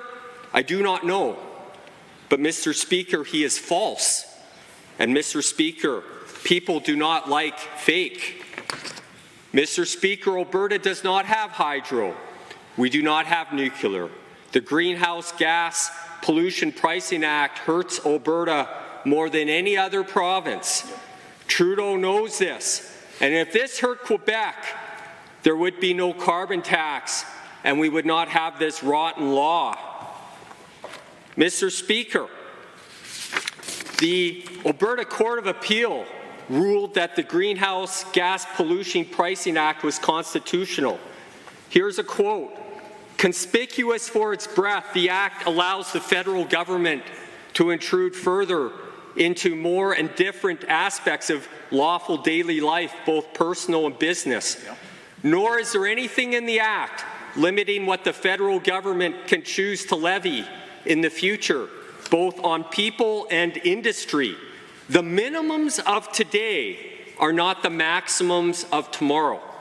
Mr. Speaker, they were right. A law that is open-ended and largely subjective is at great risk of abuse. They called the Greenhouse Gas Pollution Pricing Act a constitutional Trojan horse. It is a constitutional Trojan horse because it allows the federal government to do indirectly what it cannot do directly, attack and hurt Alberta. The Alberta Court of Appeal saw this. The Act could be abused and leveraged by an immoral and corrupt government. And Mr. Speaker, the Trudeau Liberal NDP axis is a morally and fiscally bankrupt government. They are corrupt. They have used the Greenhouse Pollution Pricing Act to attack Alberta and give relief to their political friends. Their moral authority for the Greenhouse Gas Pollution Pricing Act is gone. The majority of the Supreme Court of Canada in their 6-3 decision were wrong. Perhaps they were not alive to how this law would be abused by an immoral and corrupt government. But, Mr. Speaker, nobody is perfect. That includes justices of the Supreme Court. It is important that there is humility. This law should be appealed to the Court of Appeal. Now that we have lived experience in how this law has been wrongfully abused for political gain. And the Supreme Court should act in the public interest and strike down this very rotten law. Thank you, Mr. Speaker. Here, here. Members, are there others? Seeing none, I am prepared to call on the Honourable Member for Airdrie East to close debate. The Honourable Member for Airdrie East. Thank you, Mr. Speaker. Before I conclude, I want to express my sincere gratitude to my colleagues who provided thoughtful insights into this debate, who are standing up for Alberta, for Albertans. This is an important step in defending our rights and freedoms in this province.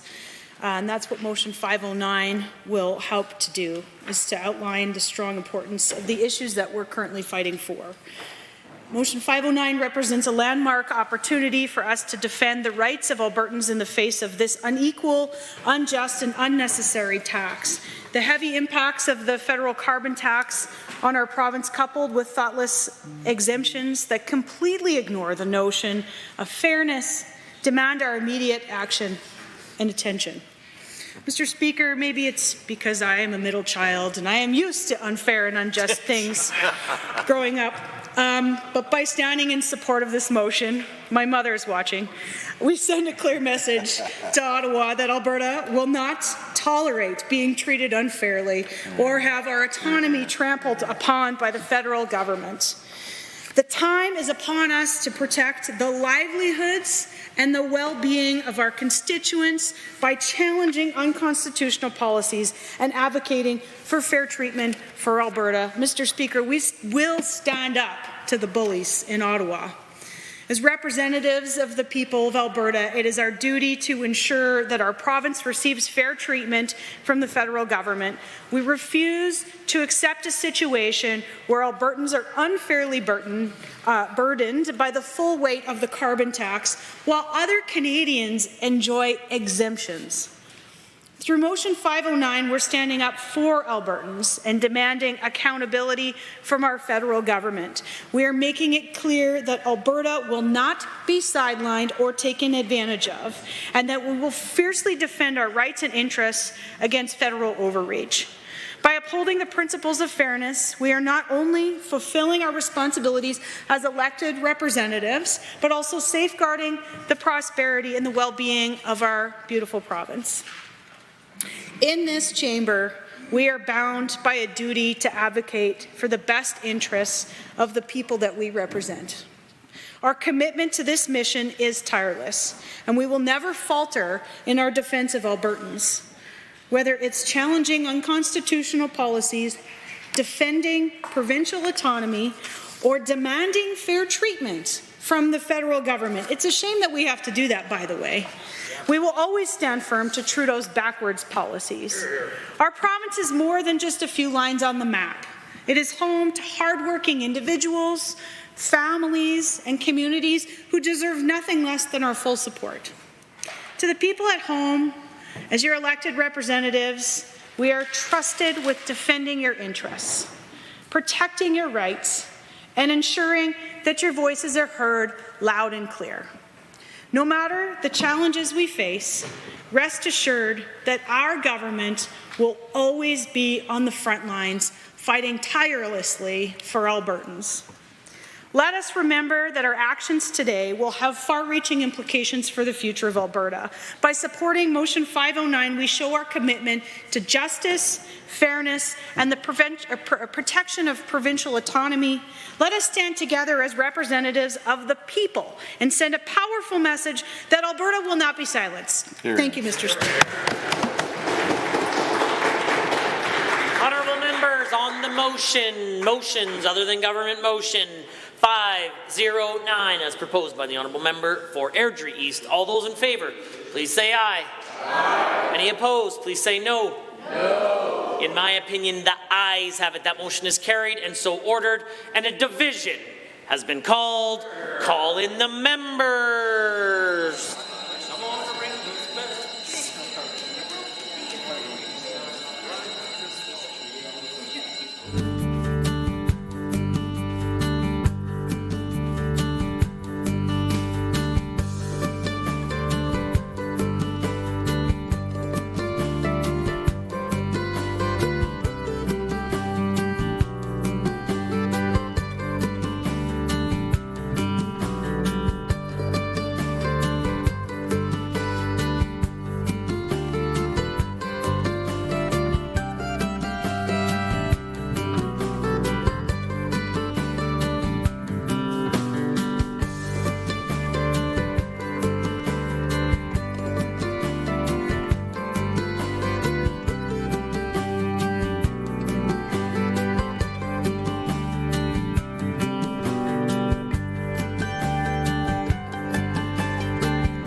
division has been called on motions other than government motion 509. All those in favor of the motion, please rise. Honourable Mr. Guthrie, Honourable Mr. Dreeshen, Honourable Mr. Nicolaides, Honourable Ms. Schultz, Honourable Mr. Williams, Honourable Minister LaGrange, Honourable Mr. Horner, Honourable Mr. Ellis, Honourable Mr. Amory, Honourable Mr. Newdorf, Honourable Mr. Lowen, Honourable Mr. Wilson, Honourable Mr. Jean, Honourable Mr. Glubish, Honourable Mr. Nixon, Mr. Rosewell, Honourable Mr. Turton, Honourable Mr. Yassine, Honourable Mr. McIver, Honourable Mr. Jones, Honourable Mrs. Sawney, Mr. Getson, Honourable Mr. Sigurdsson, Honourable Mr. Hunter, Mr. Yao, Mr. Van Dyken, Ms. Pitt, Mr. Sear, Mr. Lunty, Mr. Wiebe, Mr. Boychenko, Mr. McDougall, Mr. Wright, Mrs. Petrovic, Mr. Stephan, Mr. Dick, Honourable Ms. Armstrong-Hominick, Ms. DeYoung, Mr. Sinclair, Mr. Bouchard, Mr. Singh, Ms. Lovely, Mrs. Johnson. All those opposed to the motion, please rise. Ms. Algen. Whoa. I'm certain that I've provided lots of comment with respect to heckling during divisions. Out of the utmost respect to the table, we will have none of it. Ms. Algenaid, Member Archon-Paul, Ms. Wright, Member Hoyle, Honourable Member Phillips, Honourable Ms. Sigurdsson, Mr. Haji, Member Tejada, Member Kayandi, Ms. Hayter, Mr. Ellingson, Member Eramenko, Member Batten. Mr. Speaker, total for the motion 43, total against 13. The motion is carried and so ordered. Honourable members, pursuant to Standing Order 4.3, the House stands adjourned until tomorrow at 1:30 p.m.